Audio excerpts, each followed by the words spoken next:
This is Motorsport Radio. 1, 2. Join the conversation. Contact the show on Twitter, on Facebook, and on our website, Motorsport Radio. Hello and welcome. This is Motorsport Radio and this is the Superbike Show. And my name is Lester. Lewis Ray is here and superstar Pitbike Sonic, aka J King, is also here. And well, we've got a lot to talk about tonight, including all the action and drama and the rain and the controversy, plus interview gate. Was he right? Was it wrong? Should he have interviewed him at the time? Should he be banned? What's going to happen? And all that. Plus, your comments as well, because we're live this evening on this Tuesday, the 8th of August. 8th of August already, bloody hell. Here on the Motorsport Radio. So yeah, let us know. Get in touch, hashtag Motorsport Radio. We're streaming live, I think, on the YouTubes, Facebook and the X's and everything else. So hello, good evening, Lewis. How are you? Yeah, I'm good, Lester. Not a weekend at Silverstone for me, but still enjoyed the racing from at home. Yeah, you were also keeping your eye out on the Suzuka 8 hours as well, which you'll be giving us an update on that. Hopefully later, telling us who did what, because I have no clue. I didn't even watch a minute of it, to be honest. So there you go. And J King looks like he's fully recovered from the weekend, having stolen a load of free, having received a lot of free hospitality from anyone who wouldn't throw him out of their hospitality, basically, at Silverstone. How are you, Jay? I'm fine. It was an amazing weekend, probably the best weekend I've ever had where I've not been riding a bike myself. So, yeah, it was really good. Great to be rubbing shoulders with the stars, shall we say. And I was there as well, yes. Thank you. Yeah. I saw you now and again. I came up to the slums now and again. So, but yeah, it was real great. A massive thank you to my brother for giving me all that opportunities to go into the garages and things like that. It was absolutely amazing. So, yeah, great weekend and 3 very good races as well. So we were treated, or should we say 5 good races, because the British Talent Cup races were very good as well. So exactly. I'm sure we're going to chat all about it. We definitely will. Plus, we've got the small matter of Thruxton, BSB, coming up this weekend. And, yeah, we'll hopefully get on previewing some of that. And tonight, we're going to be keeping an eye on just how many times J King mentions the fact that he had dinner with Marc Marquez on the show. He's already mentioned it twice just before we came on air. But, yeah, that's just keep an eye out. You might not know that Marc Marquez had He's dinner. not subscribed to my channel yet, though. Did you ask him? Yeah, maybe. Give him your business card. Yeah. We should get him on the show. You should have invited him on the show. Yeah, I should have, shouldn't I? Yeah. He's not really in the best of moods at the moment, I'm not going to lie. Oh, well. But we can talk about that in the show. Yes, this show here that we're doing right now.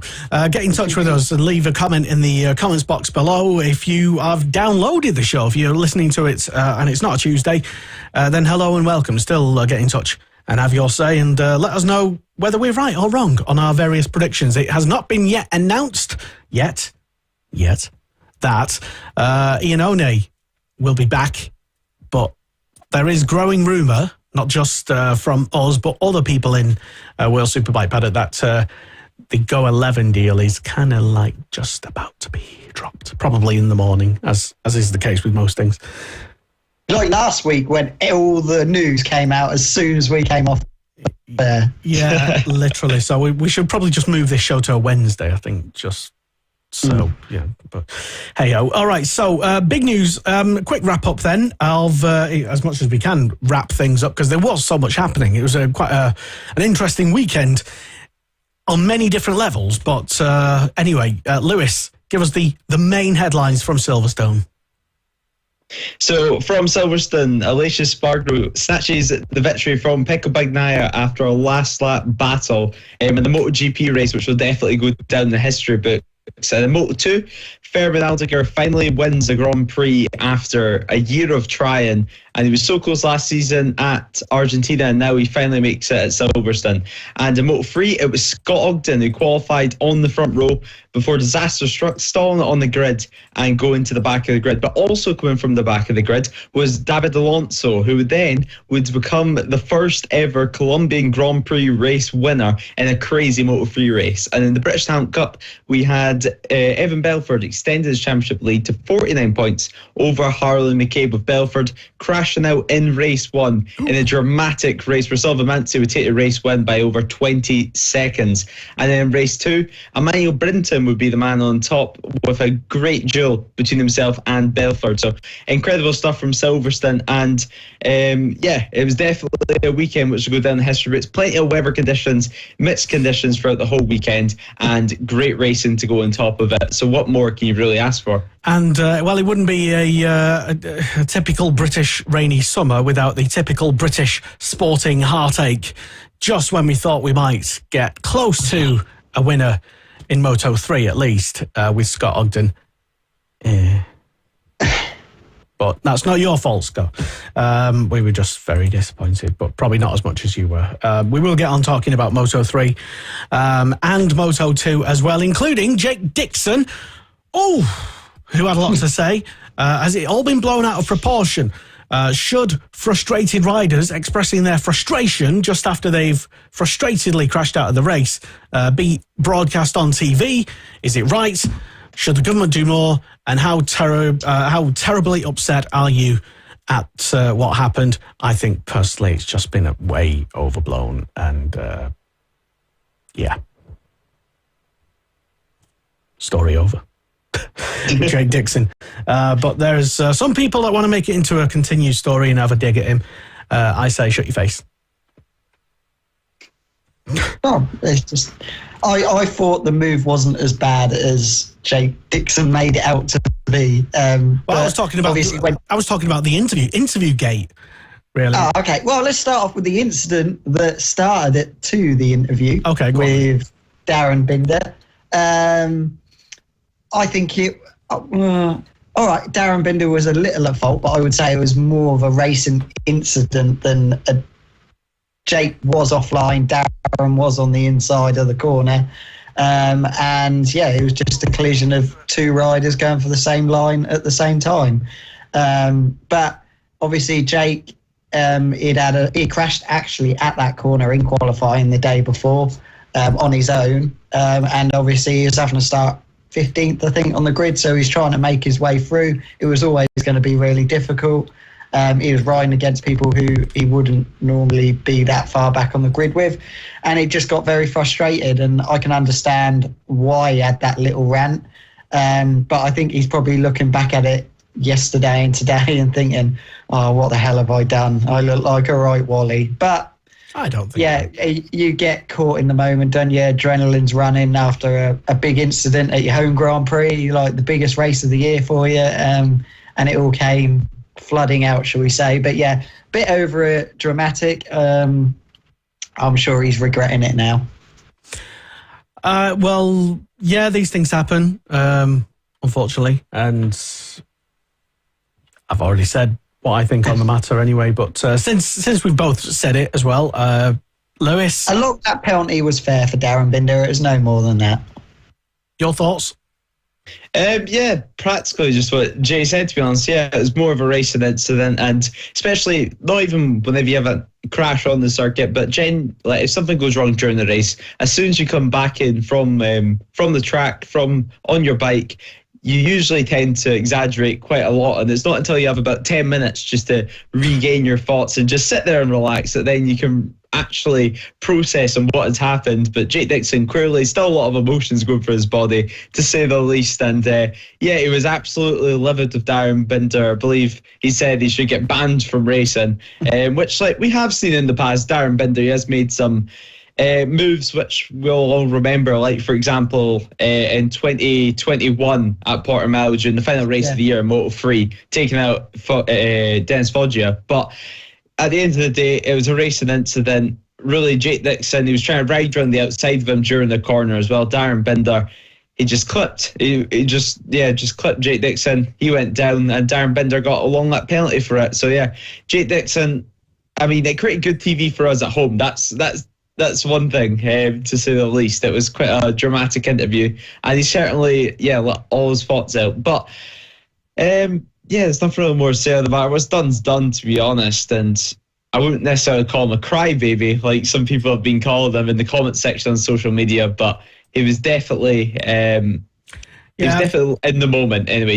I think he just needed 10 minutes to relax, get his thoughts, and then say what he had to say. It'd be interesting if he had seen the incident on telly before he went and done the interview, because maybe if he had seen the incident on telly, obviously when you're out on the bike, it's very hard to know what really happened yourself. Maybe if he had seen it on telly beforehand and seen all the angles and maybe gone, it's probably a 50-50 sort of thing. But if he hadn't seen it, it would have still been red mist, shall we say. So, but I'm sure, like I say, he's probably regretting it now.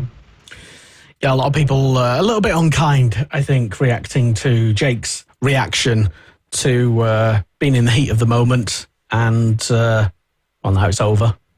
Don't think anyone cares. I don't. We don't love him any less after the weekend. Certainly not. It's just a racing incident and a racing interview. It was a real. He really didn't need that summer break, did he? He would have loved to be Silverstone to be straight after Assen, so he could have gone on, but that break kind of killed it for him, didn't it, really? So, possibly. Yeah, he can always bounce back, though. Quite a long way in the championship to go. MotoGP, though, and, a lot of people are suggesting that the last lap lunge that we saw in the main race on Sunday was the best of the season, the best manoeuvre so far this year. Lewis, what do you say? Yeah, it was definitely, it definitely had you on the edge of your seat anyway. It was so dramatic. That whole race, by the way, from start to finish, the weather getting involved, and then Bagnaia and Aleix Espargaro going at it. Aleix, incredible pace and incredible bravery, actually. I thought during the race it would be, for example, a Brad Binder that would be taking the race win by the end of it. But Aleix, an incredible lunge for the race lead, and that last lap had practically everything we want. And actually, that last lap as well had another gate, I guess you could say, with Bagnaia's track limit gate that's kind of opened a can of worms on social media, to say the least. But we'll get back into that just in a little bit. But Aleix Espargaro, incredibly brave from him anyway, and certainly in those conditions, all it took was big balls, to be honest. Yeah, there was a lot of people, even on the MotoGP website right now, quote, I've always said Aleix had the biggest balls in the paddock. Big headline right now on MotoGP.com. I didn't even have any context with that, so there you go. Jay, what were your thoughts on that last lap? It was a mega race. At one point, there were 5 of them battling for the lead. I think we had Oliveira, Viñales, Binder, Pecco and Espargaro all battling for the lead. So it was a real close race. All of them kind of had their moments in the race. Some of them before the rain came, just as the rain came, when the rain was there, and then Pecco and Espargaro right at the end. So it was a really, really good race. I think all 5 of them would have been happy with the result, especially with how the conditions were. But a really good result, especially for Aprilia. We do forget that Aprilia do really well at Silverstone, because they have been complaining about acceleration off the corners, but at Silverstone there isn't really any slow corners that they need that acceleration. So a real good race all round for Aprilia. Pecco extended his championship lead. So all in all, it was a really, really good race. I'd probably say the best MotoGP race this season so far. It was a very entertaining race. Maybe not if you were one of the fans stood silently in the grandstands amongst yourself, because there was only like one fan in each grandstand, if you listen to what social media has to say anyway. I exaggerate slightly. But a lot of people quite concerned, I guess the people who weren't actually there at the weekend, a lot of people expressing their views at just how many empty grandstands there were once more at Silverstone. The official figures, I believe, well, I don't have them in front of me, but I'm told by sources that the overall attendance figures were up on last year. Not that last year's figures were any good anyway. So they could both be. What do you expect when it was £40 just to park your car? How much? Man, you didn't pay that though. You got P2 parking. No, I didn't. I didn't pay that, and I don't know if you know, but I actually had dinner with Marc Marquez 3 times. There you go. Well, Marc Marquez almost run me over as he was on his way to my car park spot. He just beat me to it. I think he got priority. He didn't offer you a lift on his scooter then? No, he was in a car. He was coming into the paddock. I see. Then I was going out to grab my bits and stuff that I needed to get. But yeah, I do. It's one of those things where he was like, gone. That was about as close as I got to Marquez through the weekend, to be honest. But hey-ho.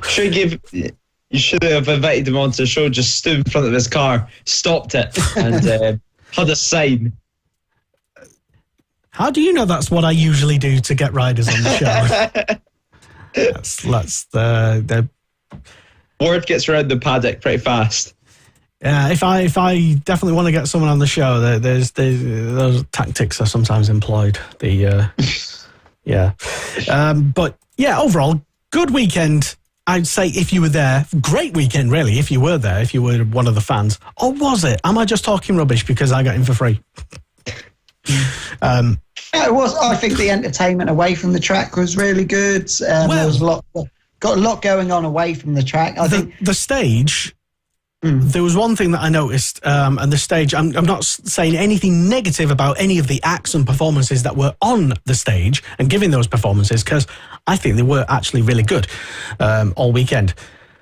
However, for some reason, Silverstone decided to, where there was, with that stage area, where it was previously grass, and you could kind of just spend a bit of time there, have a bit of a picnic, sit down, watch the action on the stage. Trust me, Saturday night you wouldn't have wanted to sit down. Not Saturday night, but for the rest of the weekend, you could just say, because they do interviews and stuff like that on the stage as well throughout the entire weekend. But for some reason, they decided to gravel over and put gravel all over that area, meaning no one could sit down and enjoy themselves. So everyone was kind of stood up, and it was probably, how the weather was, it was probably a good thing, because that probably would have been a mud bath. Well, yeah, but, whatever it was anyway. While the stage did have power, I understand they had a lot of problems with technical issues and power cuts and stuff for the weekend, which was a bit of a shame. So, anyway, while it was there, I understand the acts were really good, including What's It from the Kaiser Chiefs, who was waving the flag on the Saturday on the sprint race, was he? I think Ricky Wilson. Yeah, that's it, Ricky Wilson. Yeah. And now I was actually a bit distracted by doing other things at the time, and I didn't actually hear the national anthem on the Sunday that was going on. People tell me, WTF, what was that? I have no opinion because I literally didn't hear it. I saw like 2 seconds of the end of a clip, because I think that from TNT, where they were interviewing someone on the grid, and then they cut to this national anthem.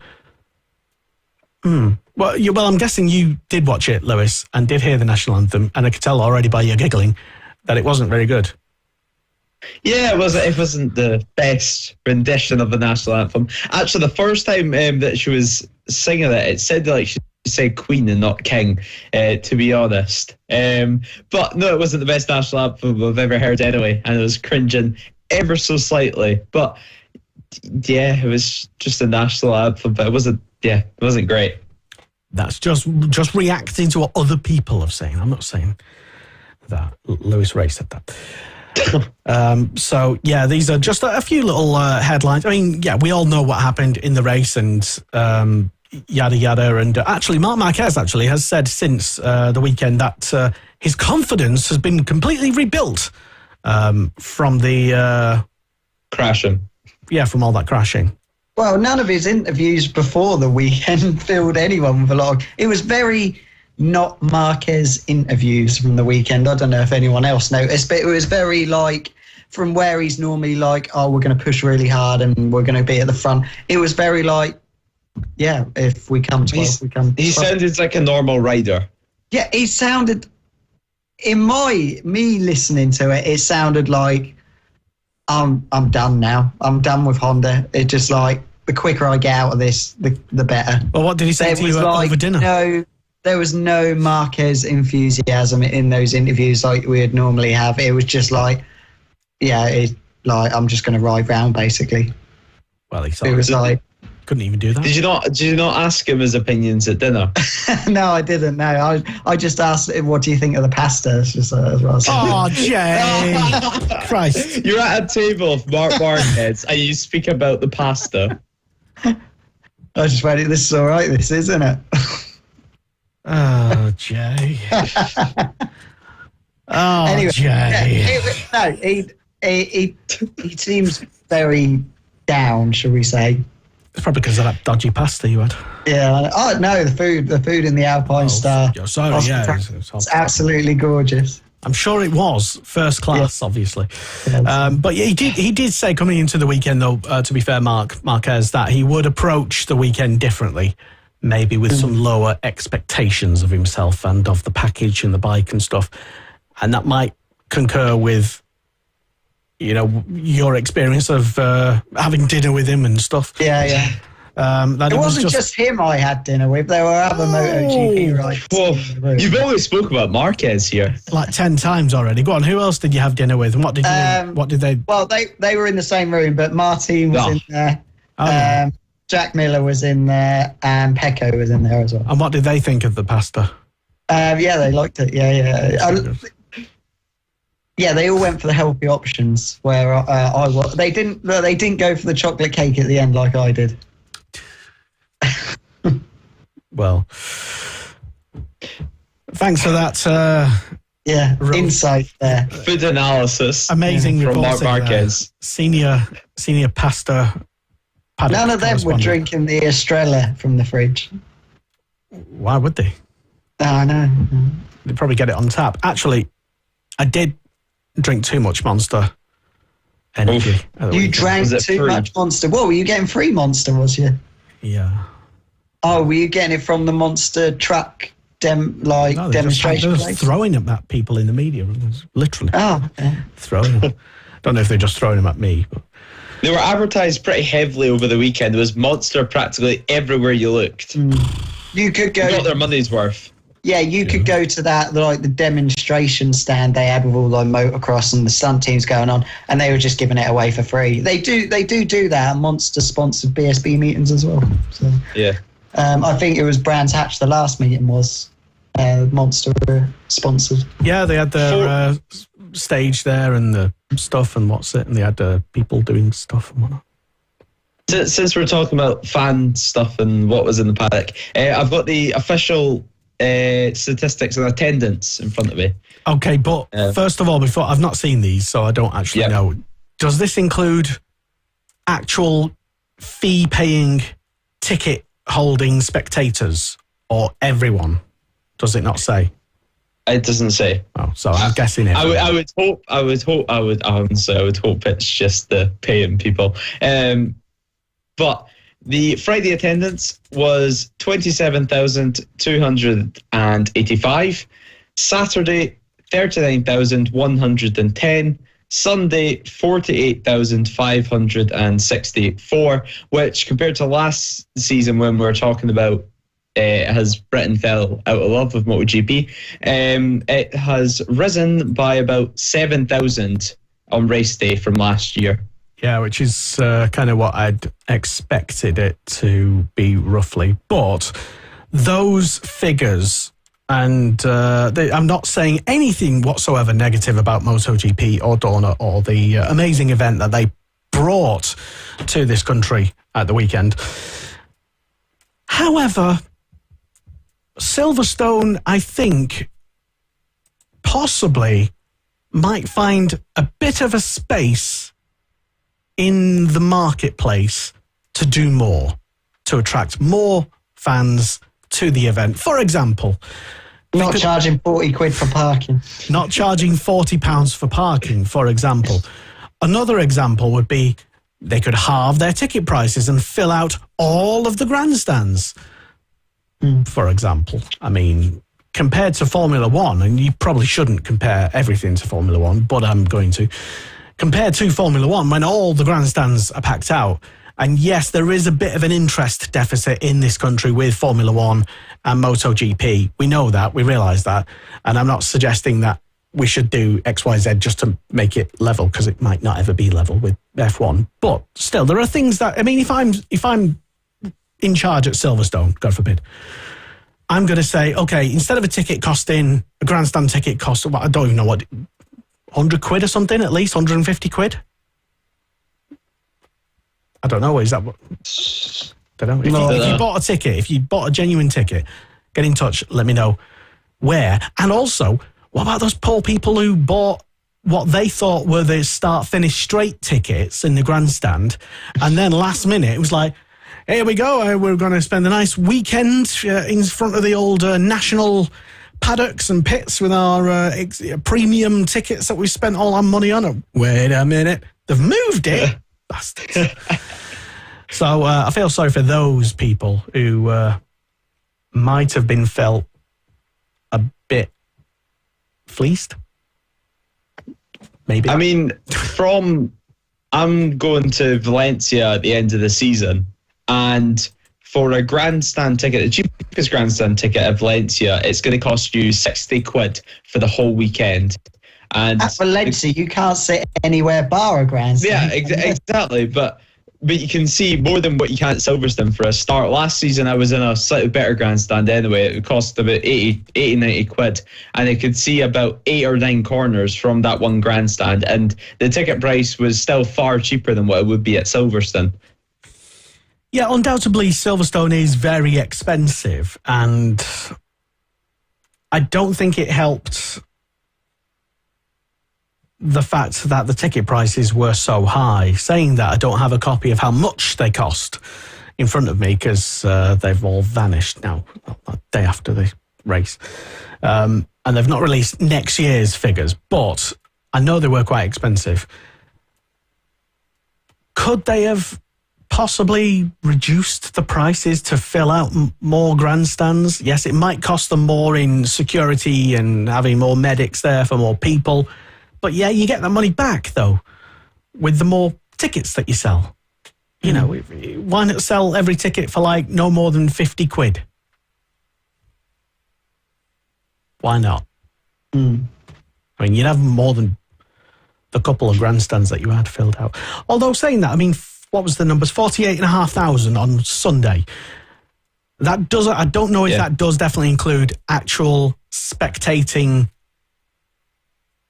people alone, people who not freeloaders like us. Yeah, so it could be the fact that maybe 8,000 people were media, support people. Dorna take hundreds of people to these events, you know, support staff, marshals, medics, all the people running all the food and the hospitality and that sort of thing. These thousands of people that come together to make these amazing MotoGP events. So does that 48,500 include all of those people, or just the people who purchase tickets? It'd be interesting to see. And I think they won't tell us. But to make it fair, though, I suppose I've already suggested what I might do. Lewis, any suggestions as to how you might... I mean, I don't even know if Silverstone are happy with, you know, the weekend. I don't even know if, you know, they've made a loss or profit or whatever. We don't know. But from a fan's point of view, to see empty grandstands at most parts of the track, it does make you feel like it's a bit of a, you know, just watching on TV, if nothing else, you get the wrong impression of MotoGP. So it reminds you of the COVID era more than anything else, when there would be, for example, coming out of cops, and then in the background it would just be a grandstand with not a single soul in it, and it would just, it just looks pretty crap, to be honest, from the TV. And it actually got to the point where it seems like they were deliberately keeping the shots a bit more zoomed in to try and cover the fact that there was barely any fans at the event. But searching up Silverstone MotoGP 2023 ticket prices, obviously Silverstone's changed their page, but on the description part, it hasn't been changed just yet. So there's still one price on it, and it says Sunday general admission, and then there's no price. But the next it says price will increase to £115 on the day. So if you wanted to buy a Sunday general admission ticket at the gate, it would cost you about 115 quid by the sounds of it, which is quite expensive. Whenever we watched this general admission in 2021 at Silverstone, we could see 2 or 3. We were watching the exit at Cops Corner, and we could see Maggots and Beckett's, and start some Maggots and Beckett's, and that was about it. Also, Jay, it does have a knock-on effect as well, because the less crowd that's there, there's less of an atmosphere, which causes the people who are there to think, oh, this is crap. I mean, the viewing isn't amazing, even though it is one of the best world-class facilities in the world. But if the atmosphere isn't there, then you come away with an overall negative impression. And I don't think that's fair on MotoGP, because they bring a great show. There's nothing they can really do necessarily. I think, as I've said earlier, suggested, it's more to do with the ticket prices. I think there is a massive thing at the moment that is probably stopping people from coming, and it's the fact that we haven't got an English rider in MotoGP. Yet. Yes, I know. We're probably going to be talking about the same rumours here, aren't we, in a bit? But not having an English rider in MotoGP is a massive downfall. Because if you go back to my era, like when we were getting the biggest crowds, like the 1990s. Yes, the late 90s, World Superbikes, when we were getting massive crowds at Brands Hatch, is when we had Carl Foggy, when he was winning loads of World Superbike titles. Yeah, but who's going to be the new Fogarty? Like, what's the new 90s going to look like, and how are we going to get there? Well, that's trying to get an English person at the top in MotoGP, and that's probably that's not on the horizon anytime soon. No. I'm sorry to say. It's tough, but we can't complain. The racing was mega, absolutely mega. So it's nothing to do with the entertainment of the sport, because the entertainment of the sport is brilliant. Like you said, we're never going to get like the numbers that Formula One do, but the Formula One tickets must have been like double the price of what the MotoGP ones were. Not double, but there's still. I mean, Formula One is still a premium product, and Silverstone know they can charge a premium price for that premium product. Yeah, and it sells out. And it does sell out. So why would they change? Why would they change? However, compared to MotoGP, I do get the impression that even though MotoGP is never going to be as big as Formula One, that doesn't mean that they still can't pack out all the grandstands, create an amazing atmosphere, generate more revenue in ticket sales alone, and help build the product of the British Grand Prix in MotoGP. Because I do think if they just lowered the prices quite a lot, it would just see a lot of people flooding in. Yeah, definitely. Yeah. That's my opinion. I don't know about you guys, I don't know about you because you were actually at the event. But for example, I seen earlier on season at COTA in Texas, whenever MotoGP was there, even in the airport, there was big advertisements for MotoGP coming to Texas, coming to COTA and racing that weekend and advertising all across the city. And I don't know if you guys seen any advertisements on the way to the track anywhere around Silverstone other than actually on Silverstone's website. And also, of course, in the UK, we also do have the somewhat factor, I guess you could say, where we've always been somewhat of a production bike championship country. We've never been like the Spanish, which are the exact opposite and all about MotoGP and going crazy over MotoGP and getting about 100,000 on race day. I've always had a bit of an issue with people comparing things to things that have gone in the past. No offence, Jay, but it's not the 90s anymore. It's not World Superbikes.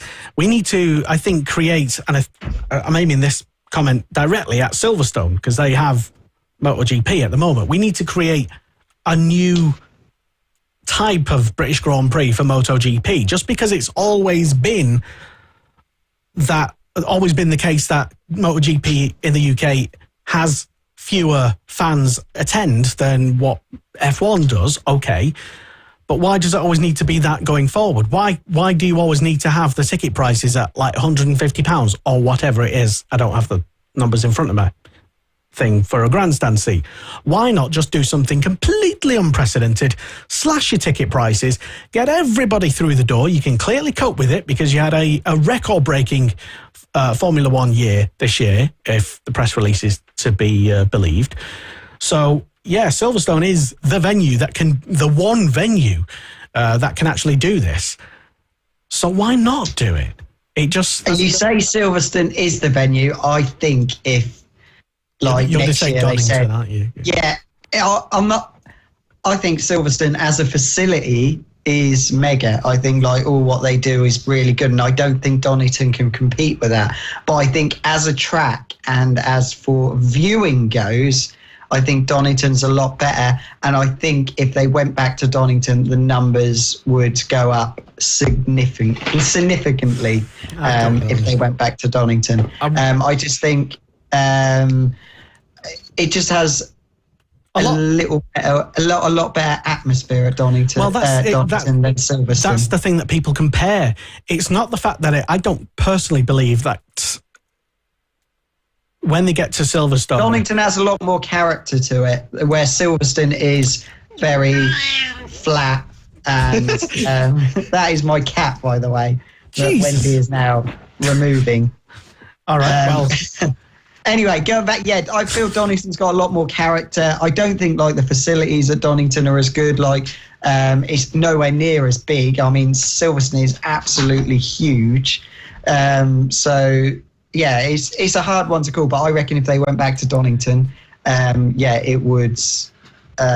You would get your numbers a bit higher. And also another thing this weekend, which you can't control, the weather was shocking. Yeah, so that is always going to make people I'm just going to sit and watch this on TNT. I ain't going to go sit in the cold. Maybe, possibly, that might have added a little bit to it with all the doom and gloom, fear-mongering from the weather reporters. And it never turned out to be anywhere near as bad. No.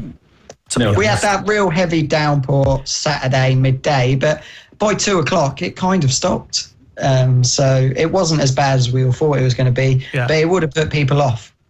And it was meant to be on ITV as well until they pulled out literally a week and a half before the event. And quickly going back to the Donington point, even if it was at Donington, to be honest, I do feel like it would have more atmosphere even with the same attendance, just because Silverstone, it's such a huge circuit and there's such a wide area that it spans across that you're always going to have people spread out a little bit more, for example, than Donington Park. But if it was at Donington Park, I don't know if we would have seen as great of racing with modern MotoGP bikes, to be honest. And this weekend, what it proved to me anyway, is that right now Silverstone is the perfect place for MotoGP bikes to actually race on. Although it doesn't have the same character as Donington Park, it produced some really good racing, and it really surprised me this weekend. So I'm actually quite happy with Silverstone, but I feel like it's mainly the way the event's marketed towards us and the fact that we barely see it marketed for a start. Exactly. So I feel like if they actually put a bit of effort, pushed it a bit more to the audience. Exactly. You're not watching, for example, ITV and seeing MotoGP come up at 8:00 at night saying it's coming to Silverstone in 2 weeks' time. Yeah. I should also just preface that by saying I haven't seen any TV adverts, not to say that there wasn't any, because I just didn't see any. And anyway, people watched less TV than ever before. No. Whichever. But anyway, Rod Walker. Let's go back to the racing. Back to the racing. Anyway, Rod Walker's been on. Hello, Rod. He says, Jay, the closest English rider in MotoGP is actually Scottish. So there you go. It's Rory Skinner. Yeah. So, it's a good point, Rod. Well made. So, just one final thought from me regarding the atmosphere. not to compare it. I was encouraged to see a lot of young people, lots of kids wondering about getting presumably their first experience of MotoGP as well, which is always a fantastic thing to see, because we all fall in love with motorsport and racing when we're young, at that critical time when you're a kid, and you always get your first experience and first taste, whether it's on TV or listening to Murray Walker, as was my case, or at the track, being dragged to it by your dad, and then you're like, oh, what is this amazing noise? And then that's how a lot of people fall in love with motorsport. So it was good to see so many young people, I guess, being dragged to the track. But for those young people who've never had any experiences of Donington or the 90s or Cal Fogarty or anything like that, Silverstone would have been probably an amazing event, as probably their first ever event. And if you could just kind of match the atmosphere with F1 and with MotoGP, that would be like the perfect combination. Anyway, that's my final say on things. But what do you think? Do you agree? Do you disagree? I'm sure you would agree if Silverstone were to slash prices to like 50 quid as a one-off trial. I think they had an opportunity to do that just after COVID. Never mind. It is a bit weird, isn't it, when you think like the racing at MotoGP is 10 times more entertaining than Formula One, but everyone goes to watch Formula One and not MotoGP. Everyone's got different opinions, isn't there? So wow, it's not an opinion. That's an argument for a different day, I would say. So the same person won every single race this season in Formula One. How entertaining is that? Same team. Actually, I have the ticket prices for this year.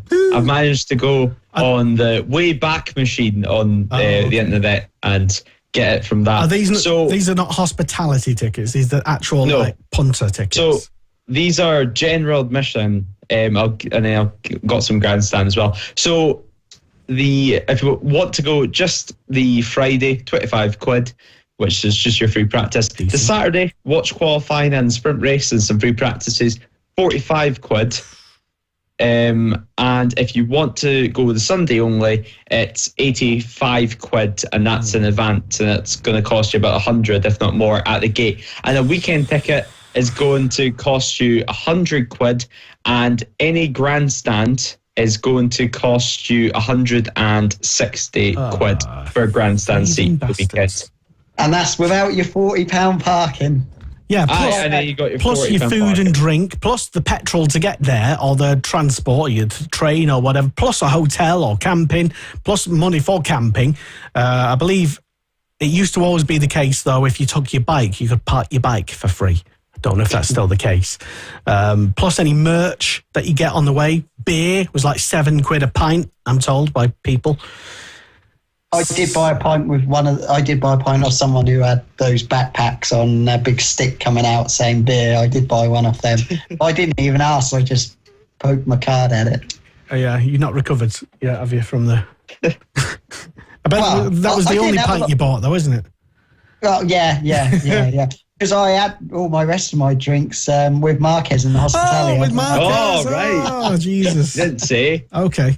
Anyway, moving on. Let us know what you think, though. Really interesting. Always an interesting topic of conversation. Ticket prices, and government should do more. How outraged are you? Let us know. Yada, yada, yada. Anyway, back to the actual racing side of things. And there was a, let's say, a growing rumour regarding Jake Dixon possibly being in MotoGP next year. Have you both heard this? Yeah, I've been allegedly told it's pretty much done. Okay, so Jay's brother has heard from someone. It's not a bad thing, we do welcome And when this is like what I saw with my own eyes, no allegedly or hearing it off anyone else, with my own eyes, when I snuck through the garages when they were taking them all apart at the end of the day to watch the British Talent Cup podium, when I was running through, in the corner of my eye, I caught Jake Dixon with a lot of the Grassini team all around him. But that was with my own eyes. That isn't allegedly. I actually saw that.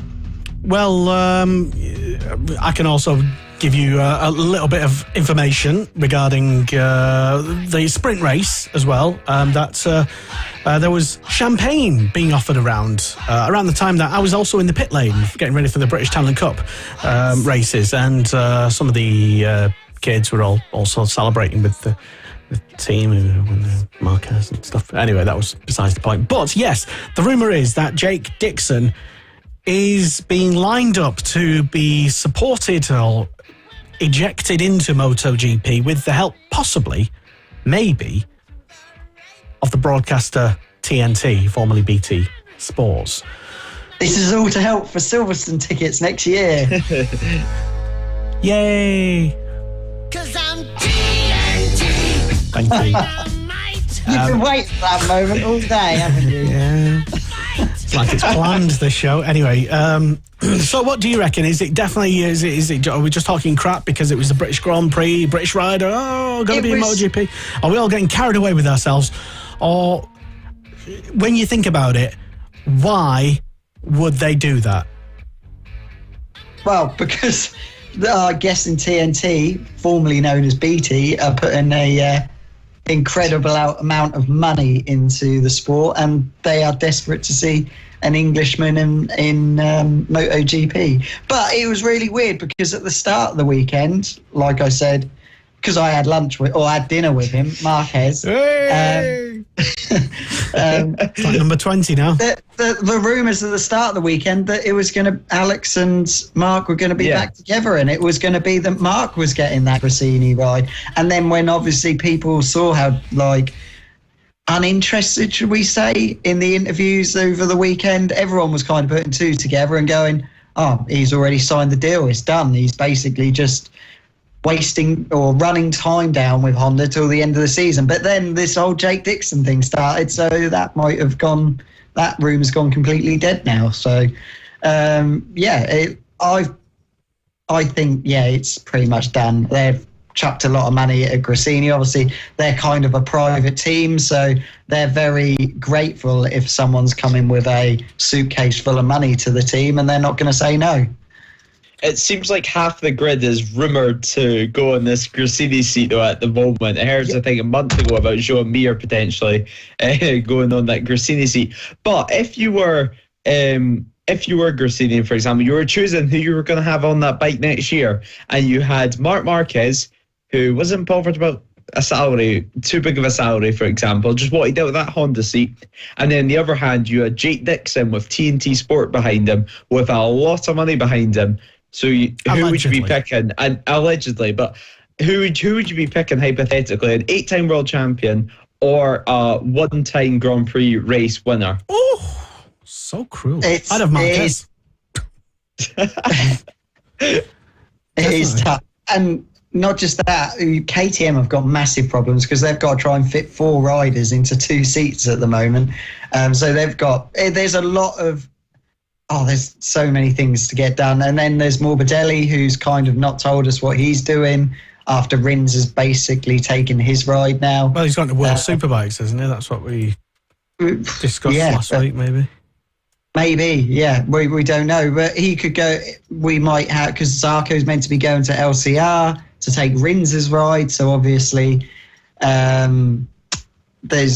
we've got a Pramac ride, so that is probably going to be Bezzecchi's going to move up to there, so then there'll be a VR6 seat, so will Morbidelli get that one?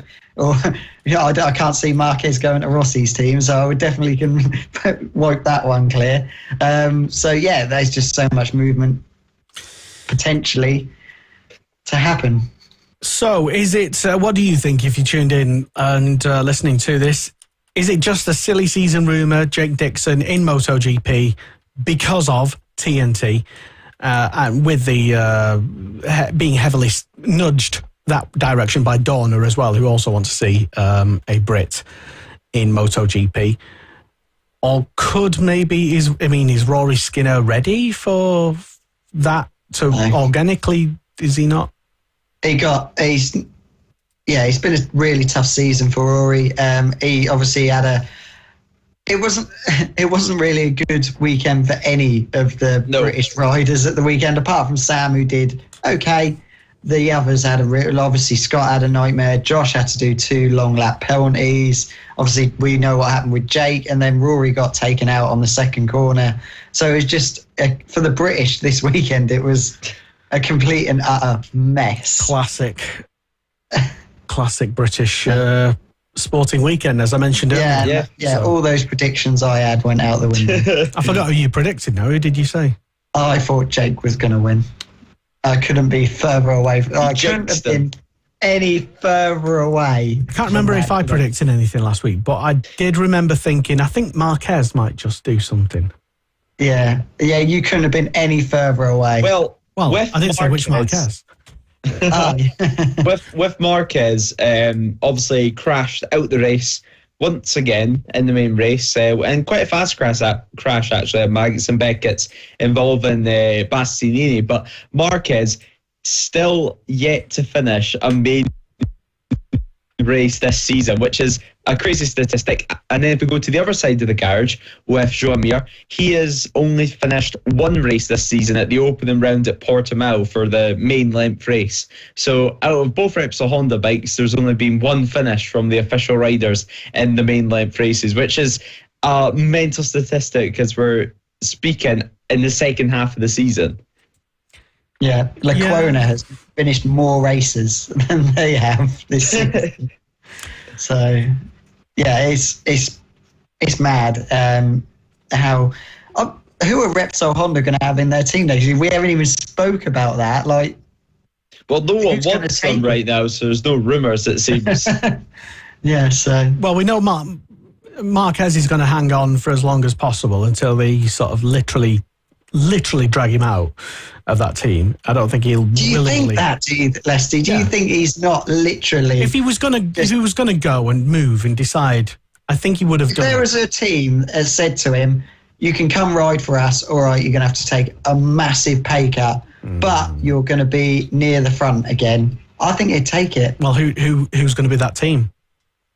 Any no one at the moment. Right, it won't be a KTM just because they've got enough riders banging on the door as it is. Right now, if you're Marquez, staying with the current team is not ideal, but it's probably the best. If he could go to that Grassini team, he'd go. He told me when we were having dinner. Oh, was he having dinner with him? How was the pasta? I asked about the pasta, yeah. Yeah. Go on, what did he actually say? No, he never said it. Oh, Did you not ask him, what's your thoughts on the Grassini Ducati? What's your best type of pasta? No, nothing like that was spoken. Right, okay. There were rules. Jay King doesn't abide by no rules. Anyway. Yeah, he would go. He didn't tell me. Why would he do that when Jake Dixon's already going to the team anyway? Allegedly. Like Lewis says, it's like two opposite people, isn't it? You've got someone with, well, not himself, but bringing a lot of money, and then you've got someone extremely, what should we say, what's the word we're looking for? A lot of experience in all sectors, good and bad, who could come to the team as well. And obviously he's been teammates with his brother before. I'm sure he'd love it to do it again. So, it'd be interesting. I think Jake Dixon's got it, to be honest with you. I think money talks. Okay, so where does that leave Marc Marquez? Especially to a private Ducati team. Okay, so still Marc Marquez is still where he is now, and he has no better options, we don't believe. So that's why I think he's just going to stick around with his current team. Yeah, well, he's got, if nothing comes along, he's got to stay with Honda, hasn't he? Unless he says, I'm calling it a day. Yeah. Exactly. It's either stay with his current team or retire. And he spoke about retiring. He's had 5 weeks to think about it. I don't think he said anything over the weekend. It wouldn't surprise me if he does come out and say, if nothing better comes along, if he does go, I'll call it a day. No, he won't do that. Not while he's not injured. But he doesn't like what he's doing at the moment, does he? He doesn't like being where he's at. 18th in the sprint behind Joan Mir. Yeah, he did. He wasn't, to be fair, before the crash in the main race, he was doing okay. Not in Marquez's mind, he was doing okay, but I think he would have got a top 10 if he had stayed on, because we know what Marquez is like. he can still push on really hard, whether he stays on or not, which he didn't. He is very good in when it starts to rain. He does carry on pushing on. So I think he would have got a top 10 in that main race had he have stayed on. But ifs, maybes. So it's with the next between now and a couple of rounds before the end of the season, it's going to be interesting to see where everyone goes. Obviously, Pedro Acosta is basically said he's not staying in Moto2 next season, so he has to find somewhere to go. And KTM want him to stay, and if they say to him, no, we can't give you a seat in MotoGP, they've lost probably their brightest talent, so they need to find somewhere for him to go as well. Okay, quick question, just going back to what we were talking about a minute ago, ticket prices. Just had a look on the next race. I know it's completely different, it's not Silverstone, but Austria next race up, I believe in just over a week. Are you going? What? No, I'll be at Raura, Fab Racing. Oh, no, I thought that's the week after. I'll be somewhere. Now you've tasted the high life, Lester. I thought you might. Are you fed up of those BSB media rooms now? All your favourite people there. I never said that. I always love being in the BSB media room. Oh dear, I know this. You've got some very close. Moving on quickly, and so anyway, looking at the Red Bull Ring. Just a quick general consensus. If we were looking at a grandstand ticket, which one would we have? Start, finish straight, it's going to be the most expensive. Turn 3 or turn 10? Which one do we reckon? Turn 10. Turn 10 is where they have all like the KTM fans and that, isn't it? No, that's further up the thing. The KTM stand is near the infield Red Bull bit. So turn 10 is like the final couple of corners. Oh, I would probably go there. Yeah. Okay. Yeah, turn 10. So let's say ticket prices for turn 10. This is in euros. So I have to do some hard calculations. It's about the same as £1 these days. Pretty much, yeah. Anyway, what do you reckon? 3 days or a 1 day? What, in the grandstand? In the grandstand. I would only do race day in the grandstand. Usually rather 2 days to go venture around. Because you like to mingle and tart about and stuff, don't you? Yeah. Okay. So, well, I can tell you there's only 22 euros difference if you wanted to extend that to a 3 day. But anyway, 1 day, turn 10 at the Red Bull Ring in Austria in a couple of weeks' time, next week or so. Have a guess, first of all. Have a guess how much. Don't look, Lewis. Euros. Or it's going to... Have a quick guess. Austria is quite an expensive place. Yeah. It's roughly about the same... 3 days. 1 day, Sunday, grandstand 1 day. ticket. 85 euros. Oh, we're pretty similar there. 166 euros. Austria is an expensive place. Yeah.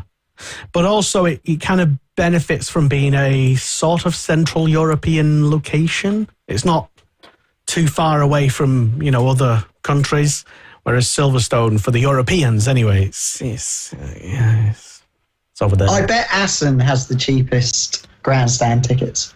Not that there is many grandstands at Assen. Valencia probably does, just because the fact that you have to go in one, to be honest. So, put it this way. If you're a Brit, as we are, and you've got a couple of £100 to spend, let's say you've got your budget, the whole budget of travel, hotel, let's say you're camping and doing it a bit cheaply. We can go where we like. And you would either choose the British Grand Prix at Silverstone or a European venue. Now, bear in mind your money is limited, so you can't just go wild and just pick any old track and I'd do this. Let's say you've only got a budget of, let's say you're driving as well, or maybe getting the coach and the ferry or something like that. Let's say you've got just under £1,000 to do the whole weekend. European any day of the week, because that's what I'm doing this year. I chose it over the British Grand Prix. Yeah, exactly. And so I have a test day in there, the pre-season test on Tuesday. I'm there for a week in sunny Spain. Hotels, plane, a grandstand ticket. I don't know if it'd be sunny Spain in November. Well, it was sunny Spain last year, but that was the start of November. This year's the end of November. But it's looking to be about 850 quid for the week that I'm there. So plus the pre-season full test. week. a full week that I'm there. That's including travel. Flying with Ryanair Wednesday to Wednesday it has to be, because there's only 2 flights a week at that time a month. So it's under £100 for the flights. Yeah, you probably spend that amount of money, about £800, just getting to Silverstone, getting a grandstand seat, merchandise, food, travel, petrol, whatever, food, drink, beer as well. Yeah, I'd go to Valencia or somewhere, like anywhere in Europe for Jerez, I was hoping to go to Le Mans this year, but the dates didn't tie in well. Apparently, they put their prices really cheap. That's why they had their biggest crowd. Free camping. Yeah, Le Mans. Was it? Apparently, like the campsites there are like insane. Apparently, it's just like a mass party.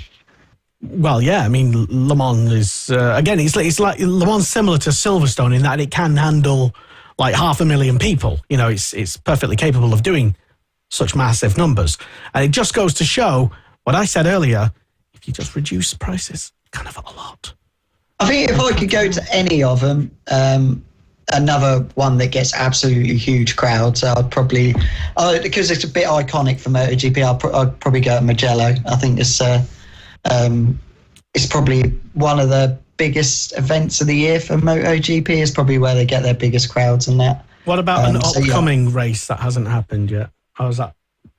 Has Mugello been? Yeah, Mugello was. Yeah, has. So from so Misano's coming up. Where's that Misano? Misano, Catalonia. It goes Austria, Catalonia, Misano, and then I think we're off to places like India and Japan and Malaysia and stuff.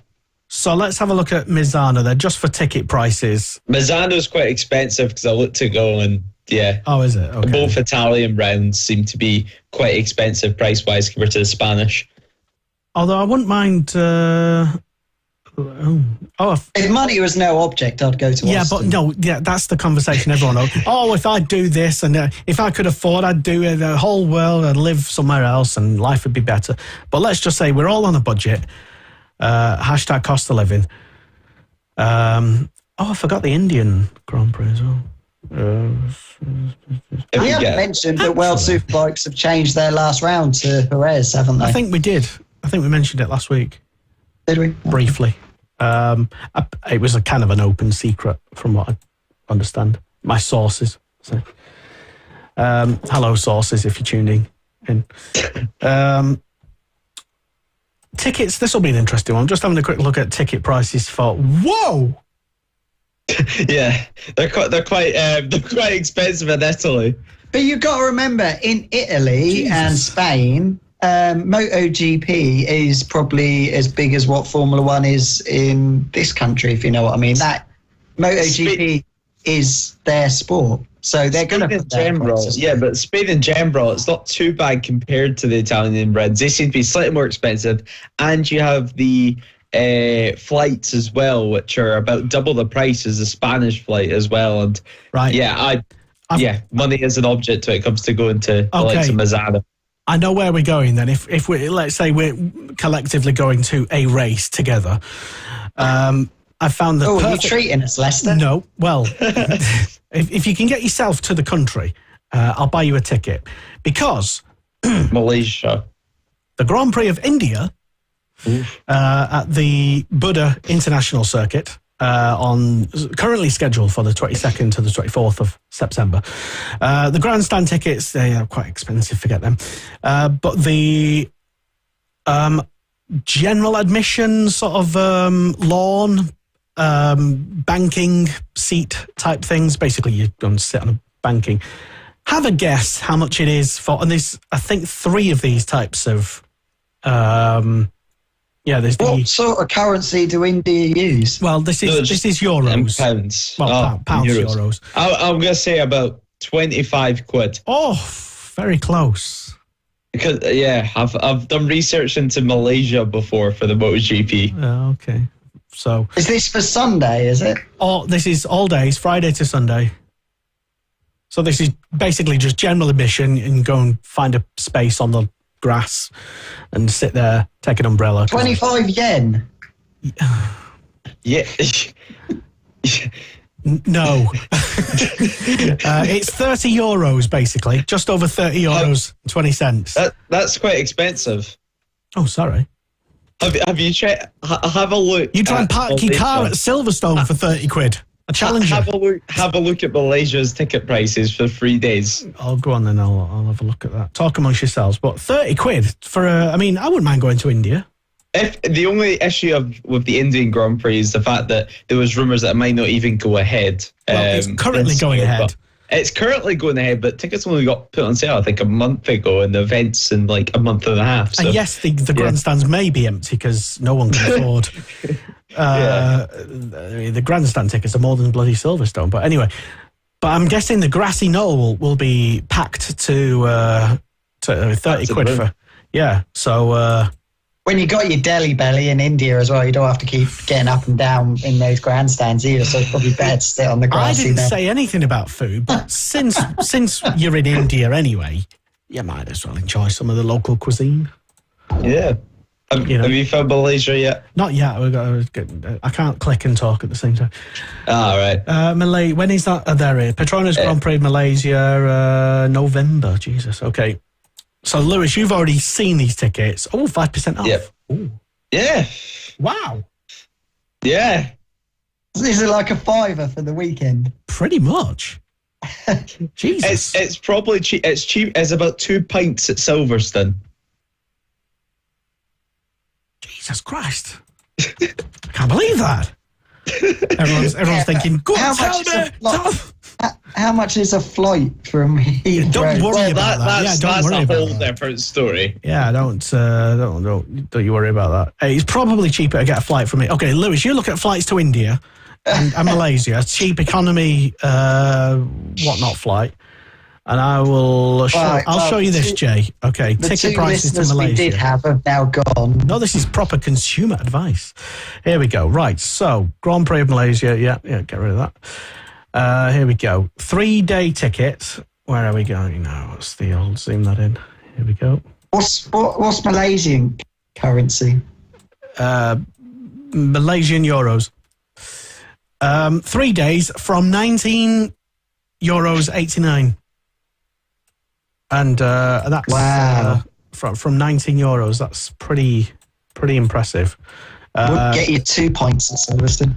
So you can have a grandstand seat for £41, basically turn one. I've never personally really liked the turn one grandstand. I've never seen anyone at Malaysia sit anywhere else around the track apart from in that grandstand that goes round the... F1, the whole thing, they're sitting on the banking, and which banking... What, in Malaysia? Yeah. Banking's basically the grass. Grass banking is £19, basically 20 quid. But if you want to sit in the massive grandstand... area, it's like £70 from £70. Let's click on it. Actually. Euros. Okay, euros. From €70. Do you get to choose where you sit though? I guess not, maybe. Okay. I might want to go to Malaysia then. Leicester, I'm really looking forward to our works weekend away in Malaysia. Yeah, sitting on the grass in Malaysia, sweating. Because I'm sure it'll be... Happy Shiren has his own grandstand. Yeah, there you go. How much is that? 20 quid. There you go. Still, he's not even in the paddock. Well, that's why it's 20 quid. It's him selling the tickets on the gate. A meet and greet involved with that. Yeah. Well, actually, Gordon Shedden does the same thing at Knockhill, I think. £32. Greets people into his grandstand. Well, he welcomes people into the gate. I can remember there was a few years ago, I think it was the Snetterton BSB riders were scanning people's tickets as they came in. I don't know if you remember that. It was quite a few years ago now. Well, definitely before COVID. I can't remember that. But in the F stand, I've always liked the F stand just because, well, you get a big, massive view of the whole down the back plus the whole bit down there, plus the start-finish straight. You probably need some binoculars for that, but that grandstand's pretty decent as well. Don't know if it's a covered grandstand. 32 quid. I don't think you're going to have to worry about rain, are you? No. Malaysia's not famous at all for monsoons. Don't worry about that. Yeah, but you'll dry off quickly. But either way, how much did you find out how much of a flight was? Well, yeah, I quickly just looked in Flight Scanner, and it looks like to New Delhi, which I believe is the closest airport to the circuit. It's going to cost, the cheapest flight was 355 quid, and Malaysia. That's not as bad as I thought it would be. Is that return? Yeah, that's return. And Malaysia is 545. And the flight though to India is going to take you 34 hours. Why? Where's it going? So that's not average. direct. It's got 3 stops. it goes to Romania, Saudi Arabia, and then to another airport in Saudi Arabia, and then to India. Wow. But that's what happens if you get a 300 quid flight to India. How much was that price again to India? 355 quid. So 355. Direct one's probably going to cost you a lot more, isn't it? Yeah, but you make a week of it though, don't you? A direct flight. Don't even bother. A direct flight of British Airways costs you about 500 quid for a direct flight. And they won't be cheap flights, so you'll probably get a curry on board as well. Why would you want a British Airways curry when you're on your way to India? You just wait till you get to actual India. Ludicrous. Anyway, but that sounds pretty good. Yeah, when we go in Leicester? Well, obviously for the MotoGP weekend. I'm sure you can do it on expenses, Leicester. After the big MotoGP money at the weekend. Oh yeah, it's all going to come rolling in, ka-ching. Oh god. Anyway. Can we get back to talking about racing again? That was a very important consumer bit of advice. Thank you very much. We know you never pay for a ticket, Jay, but people do pay for tickets, and that's how motorsport survives, by people paying things. We would like to pay the least amount of money to go to the most amount of racing and still support. So what we've told people in this half an hour segment is you shouldn't go to Silverstone, you should go all the way to India instead, which will cost roughly the same as you going to Silverstone. Well, a lot less actually. You get to go to a new country. And you get to go to India. At Silverstone, you could go to Karun Chandok's restaurant just down the road from Silverstone, which is quite nice. Last time I went. They probably won't get Delhi Belly there either. Moving on. Actual racing now. So there you go. A bit of consumer advice for you. You're welcome. What were we talking about? Oh, Moto 3. Yes. Yeah, let's start. I actually missed. I was on my way back from the car park because I won't tell you what we was doing.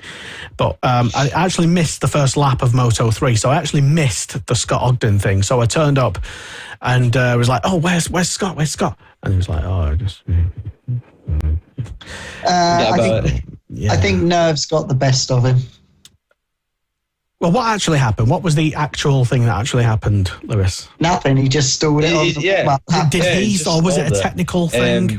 No, it sounded like it was all him. Michael Laverty defended him by saying, on the grid, it's quite loud, there's loads of engines around you, and you sometimes can't hear your own, and nerves going through his body. Although, I think maybe half an hour, 45 minutes before, and I like Scott, but half an hour, 45 minutes before, Michael Laverty was like on the TV, he was like, oh, Scott this weekend, he's not got the same nerves about him starting on the front row as what he did previously, until it became race time, and then he essentially, to be honest, bottled it on the warm-up lap. It was a real shame. It would have been great to see him at least start, because that front group in the race, 19 bikes it was at one point, I'm sure he would have easily had the pace. The third or second closest ever finish for the top 15 or something? Or top 10? Yeah, it was an incredible race, and I think Scott, he could have got some very, very good points, and actually, well, in the end, he was just outside the points in 17th position. I believe he got demoted one position after the race finished anyway for exceeding track limits. So, yes, Scott, not what we'd be wanting at all, and really disappointing for the home crowd to have the excitement of a P2 almost a pole position, actually, after the whole yellow flag debacle with a bike crashing just on the home straight, just in the start-finish straight, and ended up taking out his fastest lap times. Yeah, almost a pole position for him, and nerves got the better of him, but it's still an incredible race, to be honest. We've seen very little of Scott, and Josh Watley as well. His race was doomed beforehand with the double long lap penalty needing to be served. I felt like just wanting to give Scott just a big hug, to be honest, because... Yeah.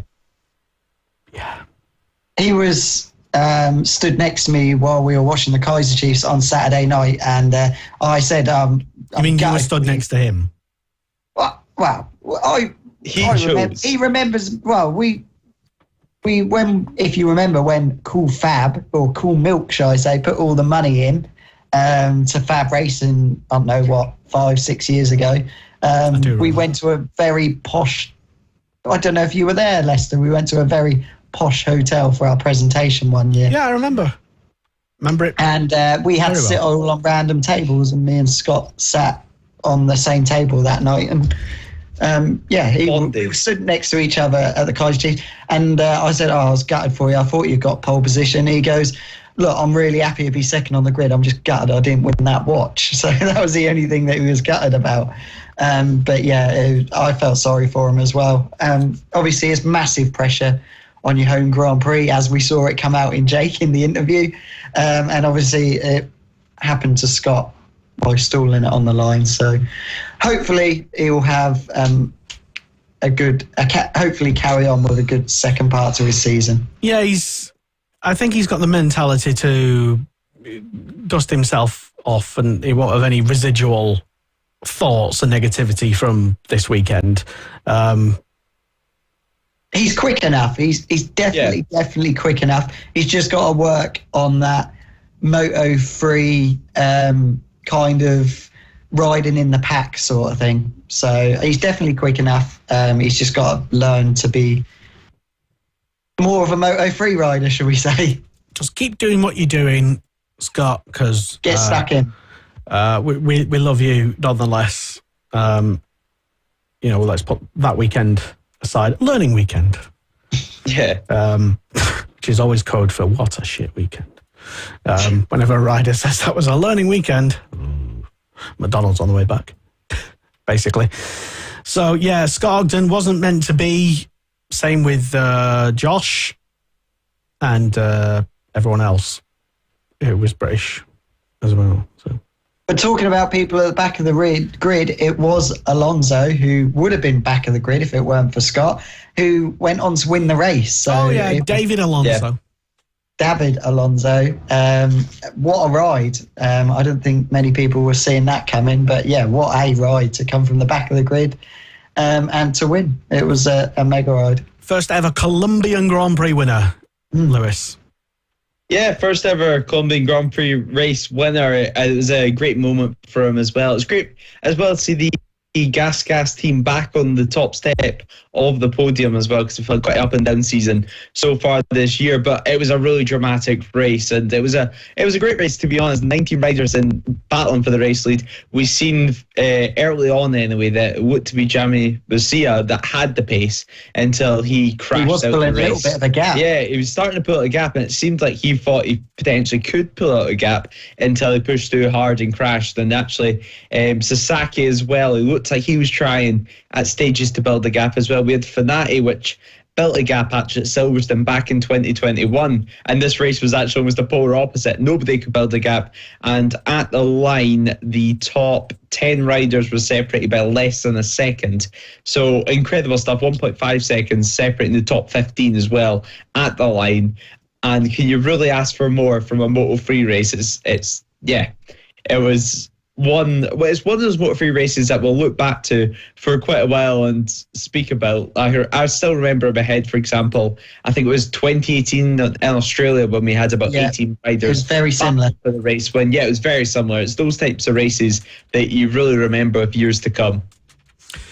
Your thoughts, Jay, on the Moto3 race overall? It was kind of every time they went into that what was the kind of little final chicane at Silverstone this weekend. It was like 6 abreast every time they went in there. And I think apart from one time where I think a few went down, Suzuki I think went down and took a few other people with him. They all came out the other side. It was unbelievable. I think Dennis Onchu, he was up the front all race and then just got knocked back. Sasaki as well. I think he had a moment through Maggots and Beckett's and got knocked all the way to the back as well. So it was I think going down the Hanger Straight as well at some points where they were slipstreaming, there were people going on the grass. It was insane racing. A bit like what some of the 300 racing has been like in BSB this year, but a little bit less elbowy, should we say? Yeah, it was quite clean. It was quite clean for how close it was.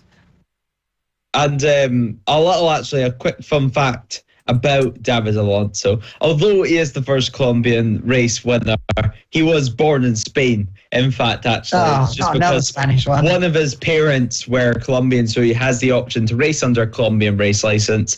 And because he has the option, he took it, and he's quite proud of that anyway. But he was born in Spain. He's been through the Spanish system, so really Colombian. He has Colombian roots, shall we say, and he races under Colombian license, but he was born in Spain. Bit like Casey says he's Irish, but I believe he was born in England, I think. Correct me, Lester? Don't bring me into it. I'm not getting involved. Well, you might know. Why would I know? I'm not an expert on Casey O'Gorman, who was actually mooching around at the weekend. Yes. Although I didn't see him, and he didn't. To my knowledge, maybe he did pop into the Talent Cup paddock. I don't know.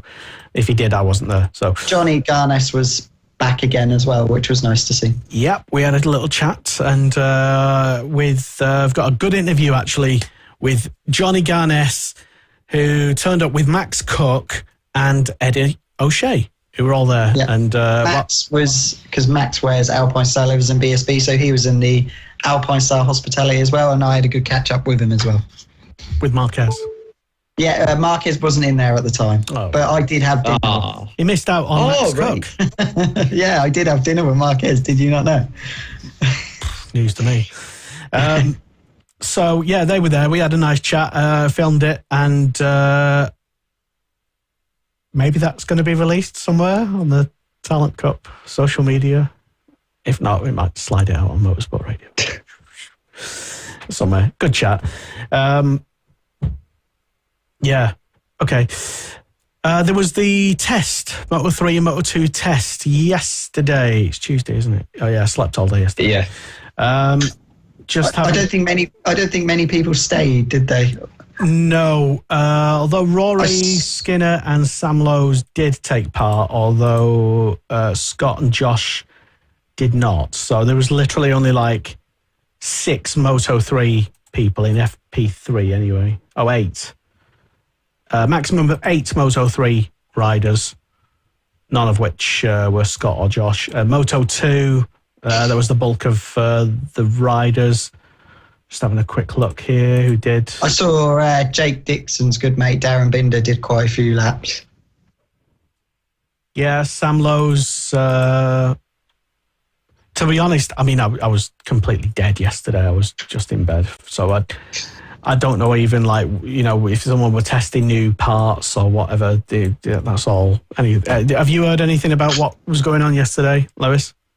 Yeah, so there hasn't been too much that's really came out the test, to be honest. There was 8 Moto3 riders, and Moto2 there was meant to be 18 riders taking part, but in the end there was only 17 riders that actually made out on the circuit, with Sean Dillon Kelly, of course, recovering from his arm pump surgery at the moment. So yeah, I don't know, obviously Tony Arbolino was fastest in the Moto2, and in Moto3 out of the 8 riders it was Moreira. So yeah, not really too much has came out of it. It's actually been pretty quiet. If you weren't keeping up to date anyway, it was quite missable, shall we say. You can almost miss the fact it was going on, and I missed not really missed too much at that. Yeah, exactly. I slept most of the Sunday anyway. It's Sunday night into the Monday from about 7 p.m. after being up all night. But yeah, exactly. But there was nothing really that came out of it, to be honest. So we're just doing some laps. Maybe Calix run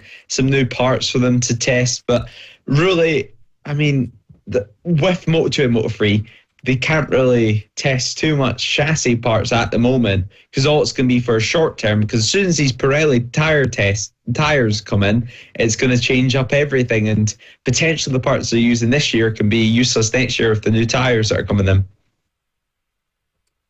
Fair enough. Jay, any thoughts on the test? No, not really. Yeah, like I said, it was just a test, wasn't it, really? So mid-season test. So well, they could have been testing certain specific noteworthy things. It would have been beneficial for riders like Rory and Darren Binder, who have not really had the best start to season, just to get more track time. Skinner did, let me just look, 5 laps in the whole day. Okay, so he didn't get much seat time. Yeah, he only went out for FP1, and that was him for the day, was Skinner. So not too much point, to be honest. Well, I mean, maybe he spent more time in the BSB paddock mooching about the past few rounds as Rory than, yeah. So, but I'm not complaining. Maybe he'll be at Thruxton this weekend as well for the next round of BSB, which we're not going to talk about just yet, because I need to just remind myself that we've got to talk about the British Talent Cup, which I didn't forget about. We haven't spoken about Moto2 yet. Well, I think we should do that first. Oh, yeah, go on then, I suppose. Aldeguer finally wins a Grand Prix. Yeah, he did it, I wouldn't say very comfortably, but he did make it look quite easy. Canet got a very good start to the race and led for the opening laps, but Aldeguer and Acosta did come into the weekend with an injury after a training crash. He was on crutches all weekend, so I think he was quite happy just to take third place. And obviously Albolino didn't have the greatest weekend. I think it didn't even finish in the top 10, did he? Or it was top 10th in the 10th. So he gained. Who is leading that championship now? Is it still? It's at the moment. It's still Acosta. Well, now it's Acosta, but 2 points separate Acosta and Arbolino in the championship. So yeah, even though he came third, I think he'd be very happy with that result. It was out of the 3 races, it was probably the least eventful, even though there was a fair amount of crashes in this race. A very good result. There were a few unusual results up the front. I think it was Barry Boltas had a really good ride, and Joe Roberts coming 4th. Probably the standout performers from the weekend. Lewis? Yeah, it was a great race. It was out of all of them, as Jay said, out of all the races this weekend, especially actually with the fact that this weekend Moto2 was after the MotoGP race, so it had the Moto3 and the MotoGP race to live up to, and that was always going to be difficult, to be honest. So and the finish up was Fermin Aldeguer, took the race win, really impressive as well, and great to see a Bosco Scuro, great to see actually a non-Calix up at the front. I think that's one thing we could all agree, is just having a Calix that isn't constantly taking the race win. And of course Lopez won 2 races. He was up there before he crashed. He was up there as well. He looked like he potentially could have took the race win. Of course, won 2 races last year on that bike. And Aldeguer, he came in the championship with a bang last year, and it looked like he was going to be the next talent. And actually, at Argentina, he properly came with a bang, because he was leading and then crashed and gave himself a right whack on the head. And since then, we've not seen him really be performing as well. And now, finally, he's got that race win. Can we see him carry the momentum, carry the race wins? And now that he's gave Bosco Scuro their first race win of the season for that chassis, hopefully it can continue, and hopefully we can see Calix, certainly whenever they change to the Pirelli tyre compound, hopefully we can see more teams using the Bosco Scuro chassis and actually giving Calix some competition once again. And that's all we've got to say about Moto2, I think. And the spectacular crash into Parc Fermé where he wiped out his mechanic. That as well. Yeah, well, yes. The slight incident. I'm surprised his mechanic actually just got straight up on his feet and acted like nothing happened after that. Yeah, a big spectacular. I think Garcia did it in Moto3 last year as well when he won a race, but obviously a Moto3 bike weighs a fair amount less than a Moto2 bike. But yeah, I've never seen someone come into Parc Fermé with such speed, and as soon as he hit that wet carpet, he was down. Well, that carpet is quite slippery. Yeah. Take it from me, I was not surprised that happened. And in fact, in the British Talent Cup second race on the Sunday, Emmanuel Brinton, he was coming into Parc Fermé just a bit too hot, and he did exactly the same thing on exactly the same bit of carpet, but he didn't quite fall off, he just saved it. So there you go. And the British Talent Cup boys in that second race, they probably got the best weather of the weekend. The sun finally came out. It was really warm, It was really nice weather. So yeah, that was. As we were leaving the track, me and my brother, we were like, for God's sake, all weekend we're bloody trench foot, fucking horrible weather, and finally when we left the weekend. But you're not moaning though. That's what I like about you. No, I had a brilliant weekend. You wouldn't believe some of the stuff I did. I won't talk about it though. No. Did you break any rules? Did you get the insight into how Marc Marquez likes his pasta? Yes, I did. Yeah, that's good. Does he like it with like some sauce?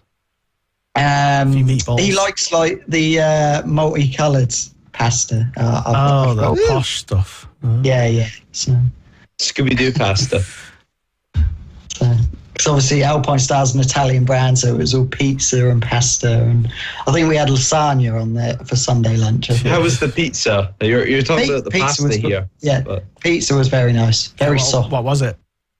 It's just your basic cheese and tomato. You got to remember, this is buffet style food. They can't go. No ham and pineapple here.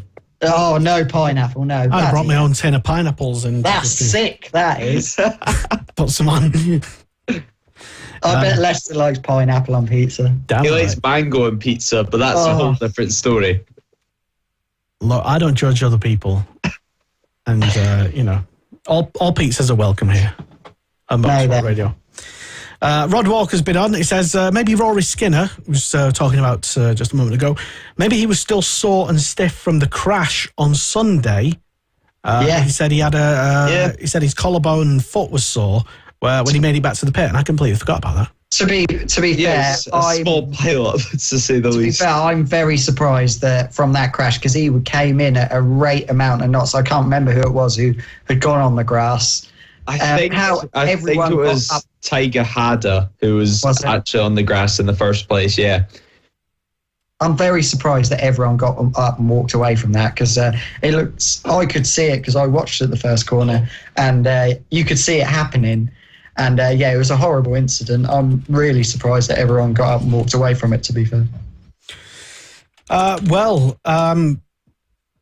Not much else to say from the British point of view, anyway, in Moto3, 2, and there's no one in GP. So, hopefully, onwards and upwards to the next round. And how we spoke about it briefly, but how did Pecco not drop a place on that last lap?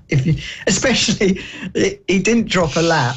He didn't drop a position. Sorry, not a lap. He didn't drop a position, and the person behind him was Brad Binder, who at Assen got dropped back a position twice, and the person in front of him, Pecco, clearly went on the green, and he didn't lose the position.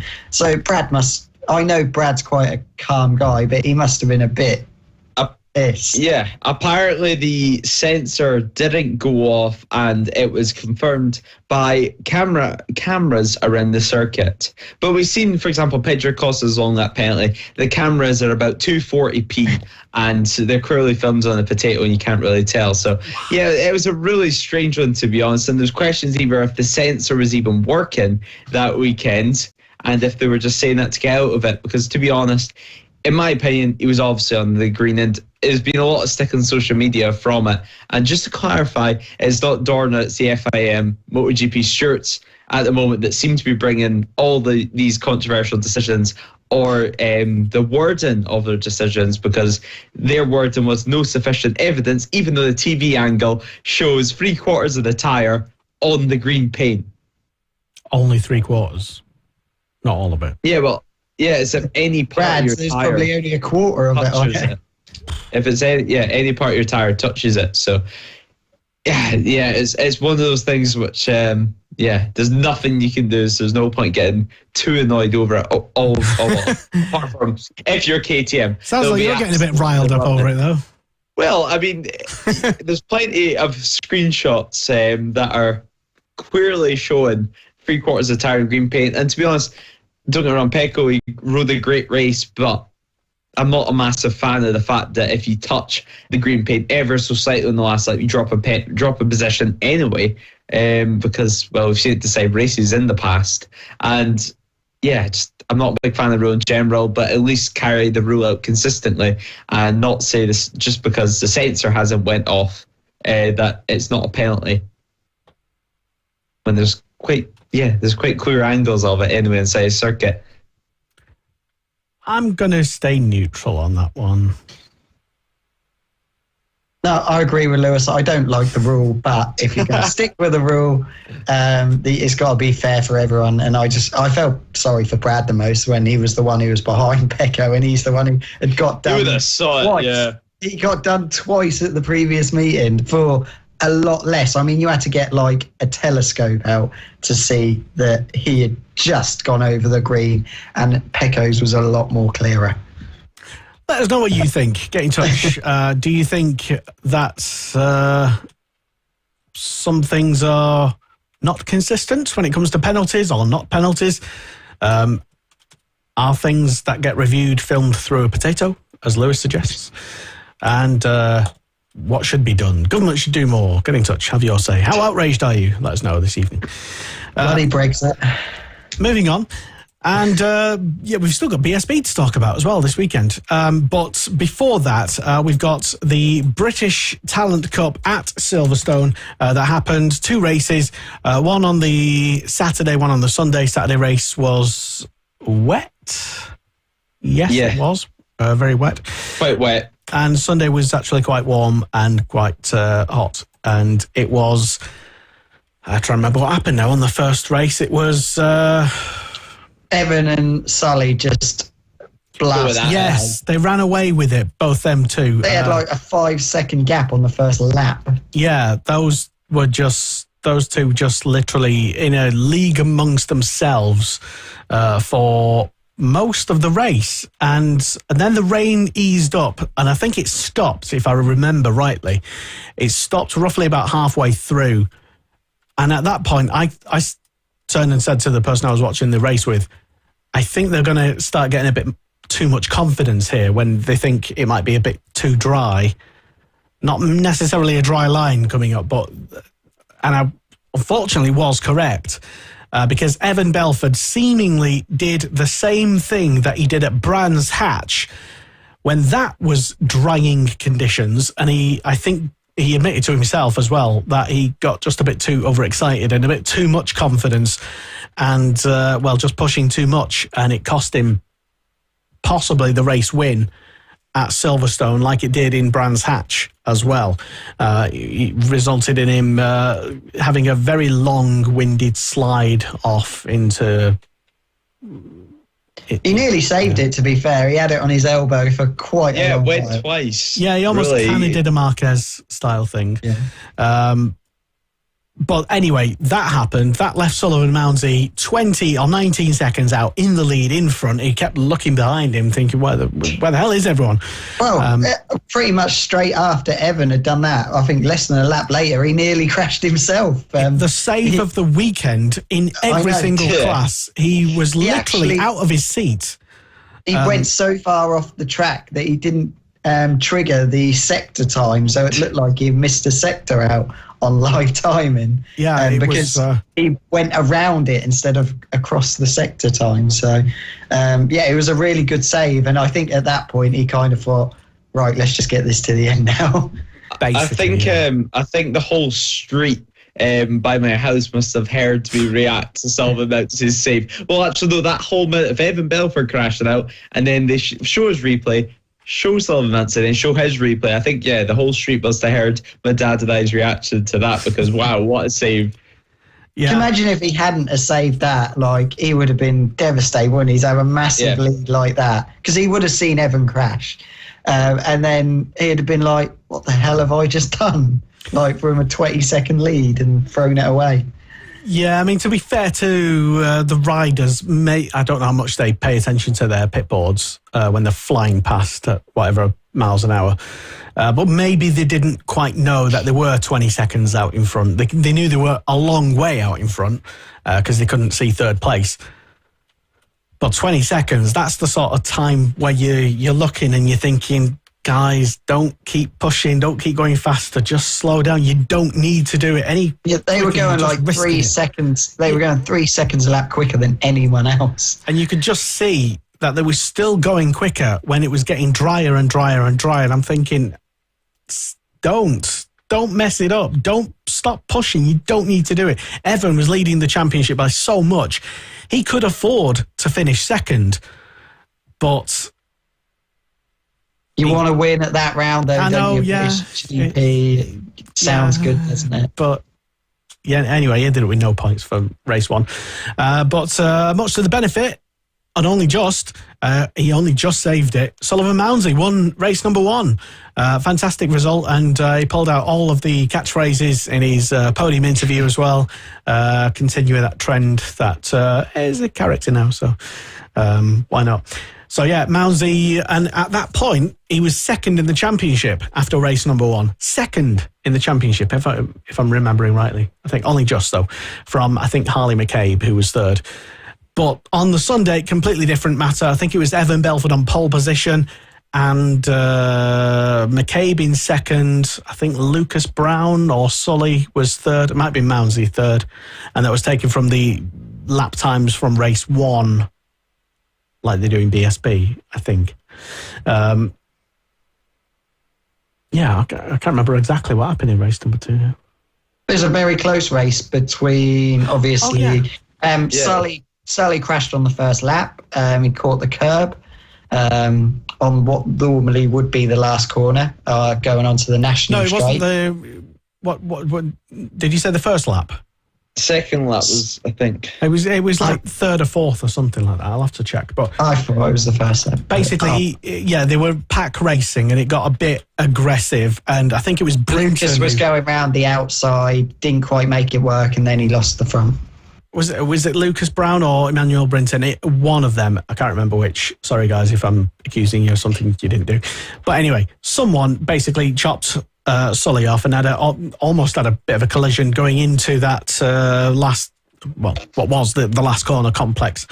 And then I believe Sully might have got a bit manic and the old red mist might have came over him because he made a maneuver and a dive that he didn't really need to and was never going to benefit from.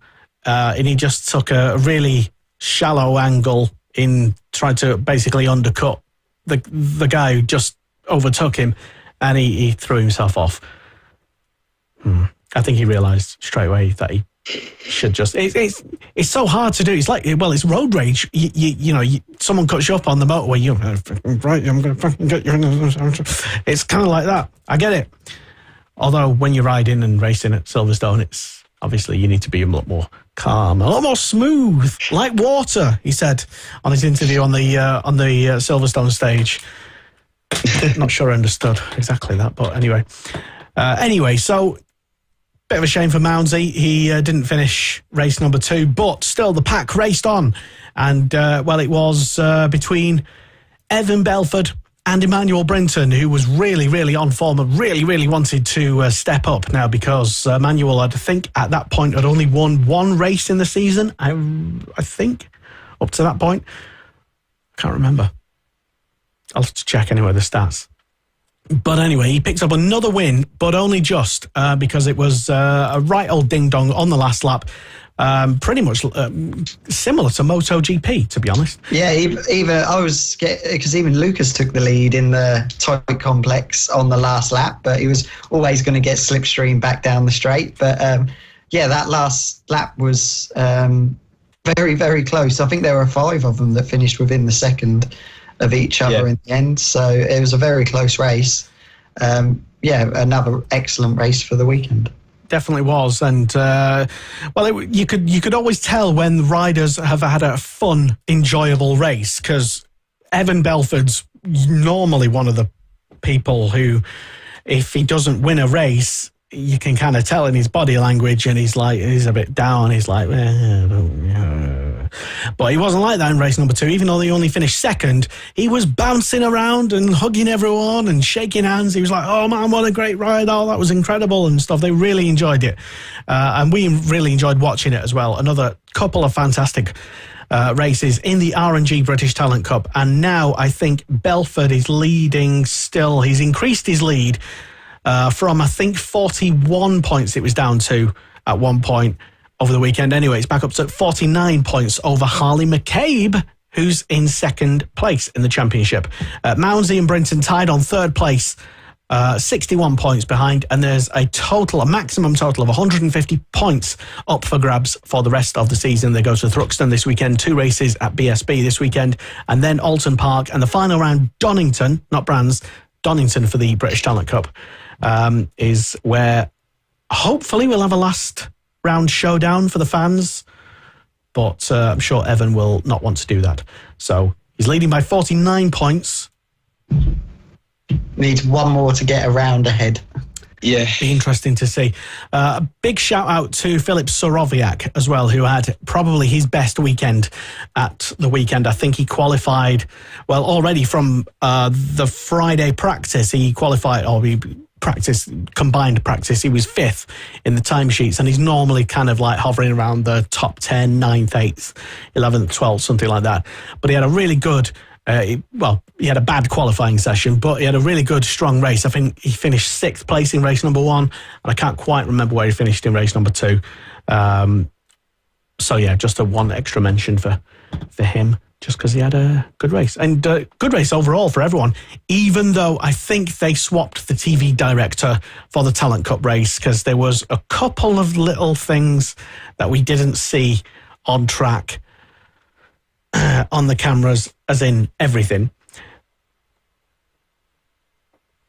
But, you can't always catch everything when you've got like 100 cameras trackside, can you? But anyway, good race overall from the riders. Lewis, your thoughts? Yeah, both races were really good, and race 2 as well. It was a proper last lap drill. I mean, race 1, it was a really enjoyable race. Some big championship moments, and just mainly the conditions which made it so exciting. But race 2, it was a proper duel between Brinton and Belford. And actually, some of the moves that they were pulling reminded me of what we'd seen earlier on in the MotoGP race, especially on the entry to Maggots and Beckett. They've been watching that dive bomb that they're making. Yeah, they definitely have, and they were so close. Especially as well, I really enjoyed watching, for example, Belford down the Hangers Straight, the Hamilton Straight, and looking alongside and just staring into Brinton's eyes along the straight. And yeah, it was just great to see the two young riders stroke out, and really, really, really clean from them. There was not really any iffy moments. I mean, there was, as well, I believe they did make contact once on the exit of Cops. There's so much going on, that came off the bike. There's something that came off one of the bikes anyway, but clearly that affected the races. And Brinton coming to take his second race win of the season was really impressive as well.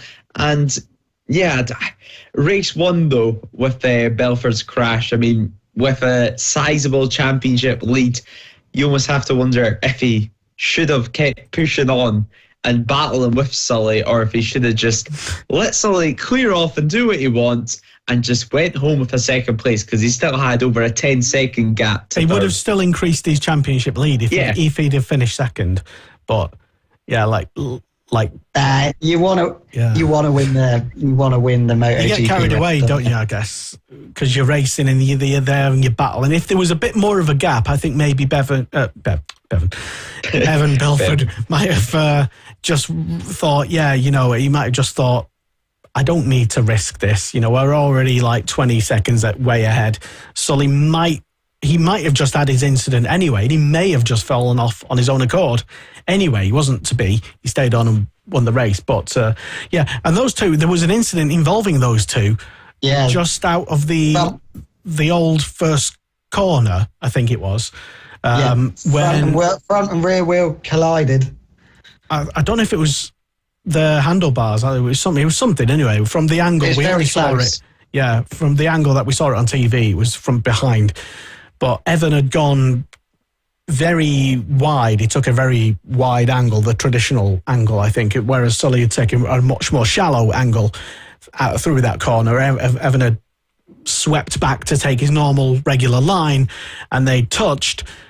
Something fell off one of the bikes, and clearly they were rattled. And I think it was either that same lap or the next lap when Evan had his incident. My mind might be playing tricks on me, but yeah, it was certainly spicy. Check it out. And for the first time all season, and the only time all season, it was live streamed on the Talent Cup YouTube channel, on their Facebook, on their Twitter or X social media accounts. So you can go back and watch the entire race right now. Both races for free, absolutely free. Check it out. I highly recommend it. Jay, your final thoughts on British Talent Cup?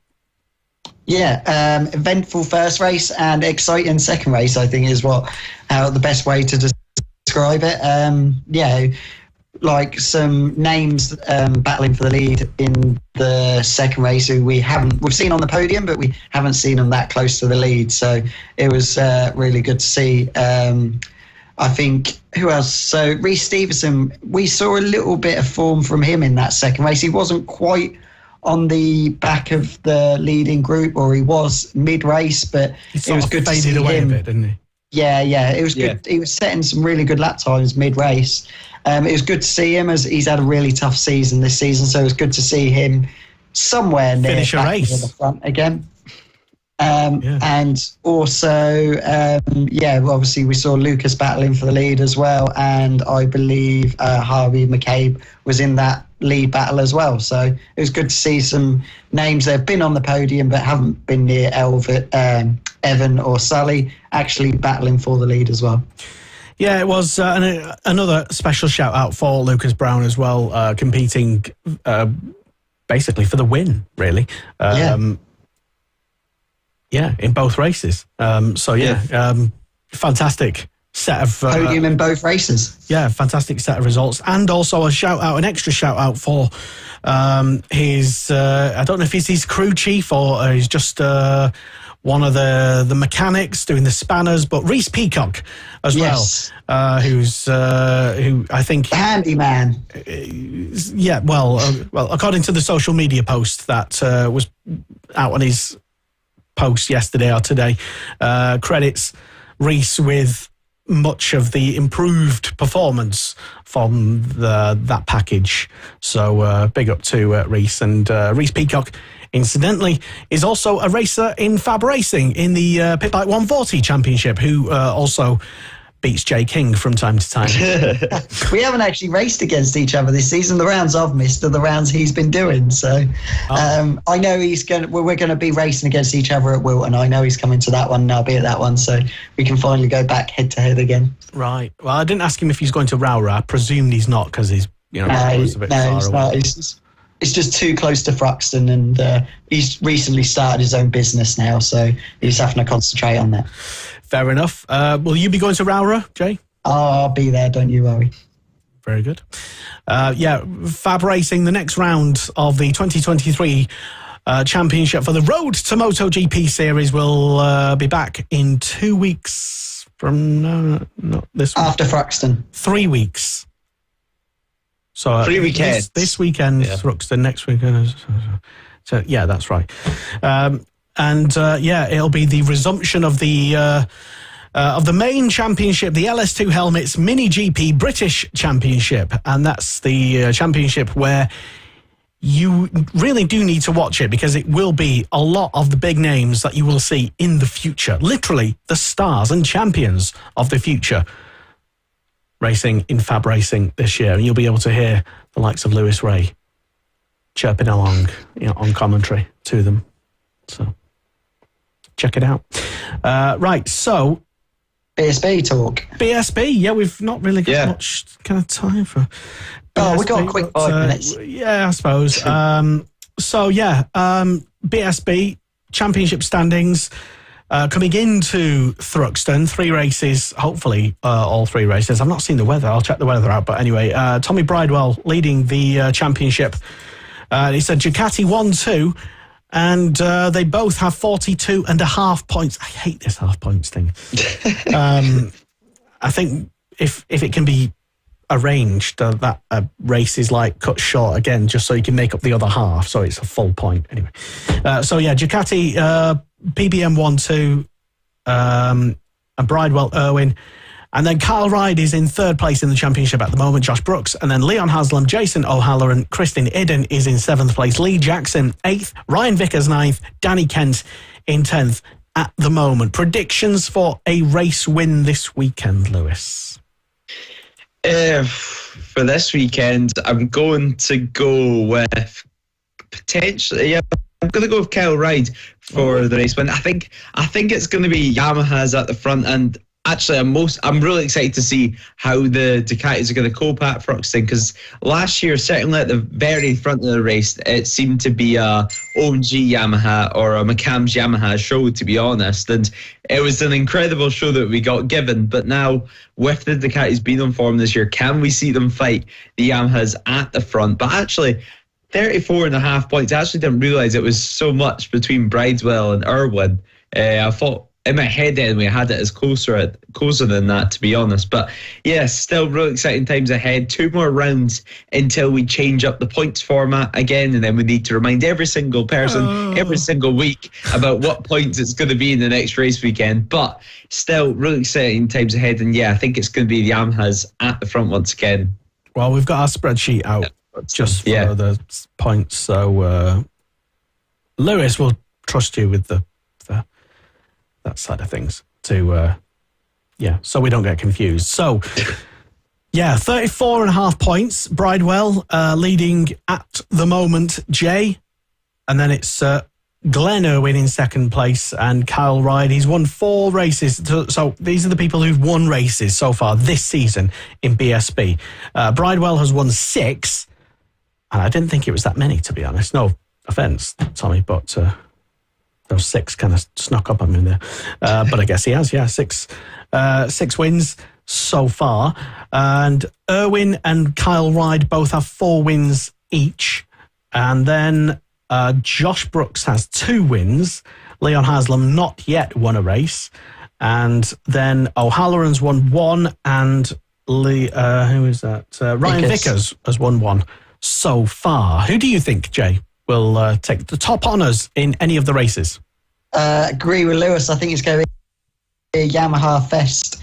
But like I said, as you say, Ducatis are stronger this year. But Yamahas are known really for looking after their tyres. And if there's any track in the whole season that you want to look after your tyres, it is Thruxton. It is a proper oddball track where 75% of the race, the riders are riding at probably 50% because they know they can't push 100% from the go, because if they do, the tyres are knackered within a couple of laps because the track is so abrasive and you're spinning up that rear tyre pretty much every time you're getting on the edge of it because it's such a quick track. So it is all down to what bike can make their tyre last for those last 5, less than that, 5, 4, 3 laps.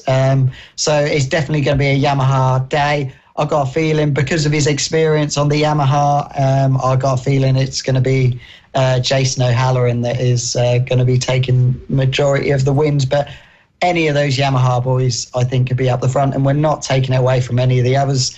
Like I said, the Ducatis are a lot better, but Tommy Bridewell, even though this is his home track, I don't think we've ever seen Tommy Bridewell do any good at Thruxton. He has always struggled at Thruxton. So maybe this is going to be his year to finally shine. He's definitely full of confidence at the moment. But yeah, I've got a feeling maybe Ryan Vickers as well, because he's on a massive high at the moment with confidence. But I've got to think it's going to be Jason O'Halloran. And while we're talking about Yamaha, something we haven't mentioned. I was going to mention that next, actually. McCann's Yamaha or Raceways Yamaha, whatever the official name that they've decided. It's always on a Wednesday that these big things are announced, just after we've gone off air. They've decided to call it a day. So the official Yamaha team, shall we say, have decided to call it quits. That will probably get passed down as long as OMG do stay with Yamaha. Or probably there's a couple of questions to be asked. Is he going to sell the team to someone who's going to take it over as a going concern? You would have thought OMG would take that slot now. If not, the obvious other next. But are we actually going to see OMG become the main Yamaha team? The main Yamaha team. Yeah. They've got all the they have one of the best hospitalities in BSB and things like that. So, McCann's did. It's an inflatable one. It's just an inflatable. I mean, don't go near it with a pin or But so you could see OMG are probably going to take it over as the main team unless someone else comes in and wants to do it. Yeah. But there's still a race lorry and a bunch of bikes that could be up for sale for the end of the season. Yeah. Like we've seen, for example, with how Vision Track even started with Michael Laverty basically buying all the Petronas stuff and starting a new team there. Could we see something similar with the McCann stuff? A team comes in with a lot of money and just buys a well-established team and just basically renames it. Yeah, basically a championship winning team. It was the same with Hickman's team. It was Smith's BMW. Yeah. And then just Feiho just bought it all. Yeah. so if we do see something like that, who have we got any ideas about potential candidates? Maybe our old friend Dave Tyson might buy it. I'd be surprised, but I mean, could ask him. Could be worth a shot. Maybe. I think everyone's just presuming that the whole thing is basically just going to fizzle away and be dismantled and bikes sold, and then Yamaha is just automatically going to go with OMG, but not necessarily. They could still stay with the team, and the team could be sold as a going concern, as an all-in-one thing to someone else. Maybe rebranded. It could still be that. I mean, why break up a winning team? And their hospitality really is massive. Oh yeah, God, yeah. I mean, it's not a tent or anything. No. It reminds me of a massive bouncy castle, the OMG one. But yeah, I was told I'm not allowed to bounce into it. Anyway, one final thing just before we go. Quick mention for Lewis Vallely, who's going to be making his race debut with Rapid CDH Racing Kawasaki this weekend. There you go. Yeah. So, what a way to end. Yeah. Good luck. Moving from Superstock. Yeah. Junior Superstock, I should say. Good luck to everybody who's racing this weekend. Lewis, what will you be doing this weekend? I'll be watching BSB because I'm not travelling all the way down to Thruxton. Yeah, it's quite a distance anyway. Maybe at Alton Park later on in the season's more my cup of tea. Bit closer. Fair enough. Jay, will we be having your presence at Thruxton this weekend? I won't be there, unfortunately, no. But the next round I'll probably be coming to is Donington, the last British Talent Cup round. Probably be just sitting at home watching on telly. Hopefully the weather is a bit better for them guys this weekend. I might be going out on some road bikes over the weekend at some point, but that's about it really. With Marc Marquez? No, he's not coming, unfortunately. No. He's not replying to my DMs. Oh, well. Why did you get his... No. You didn't. Useless. Yeah. Jesus.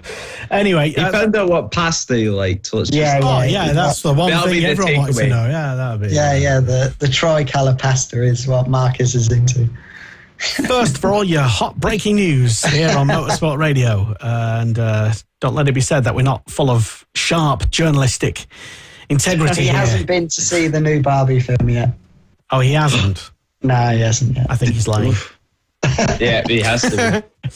Of course he has. Anyway, right. Thank you for tuning in to the Superbike Show.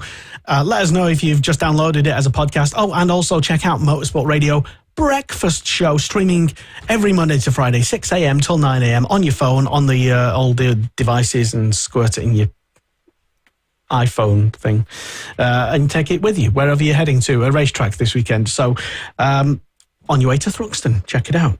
Thank you and good night. Bye. Bye. This is Motorsport Radio. Join the conversation.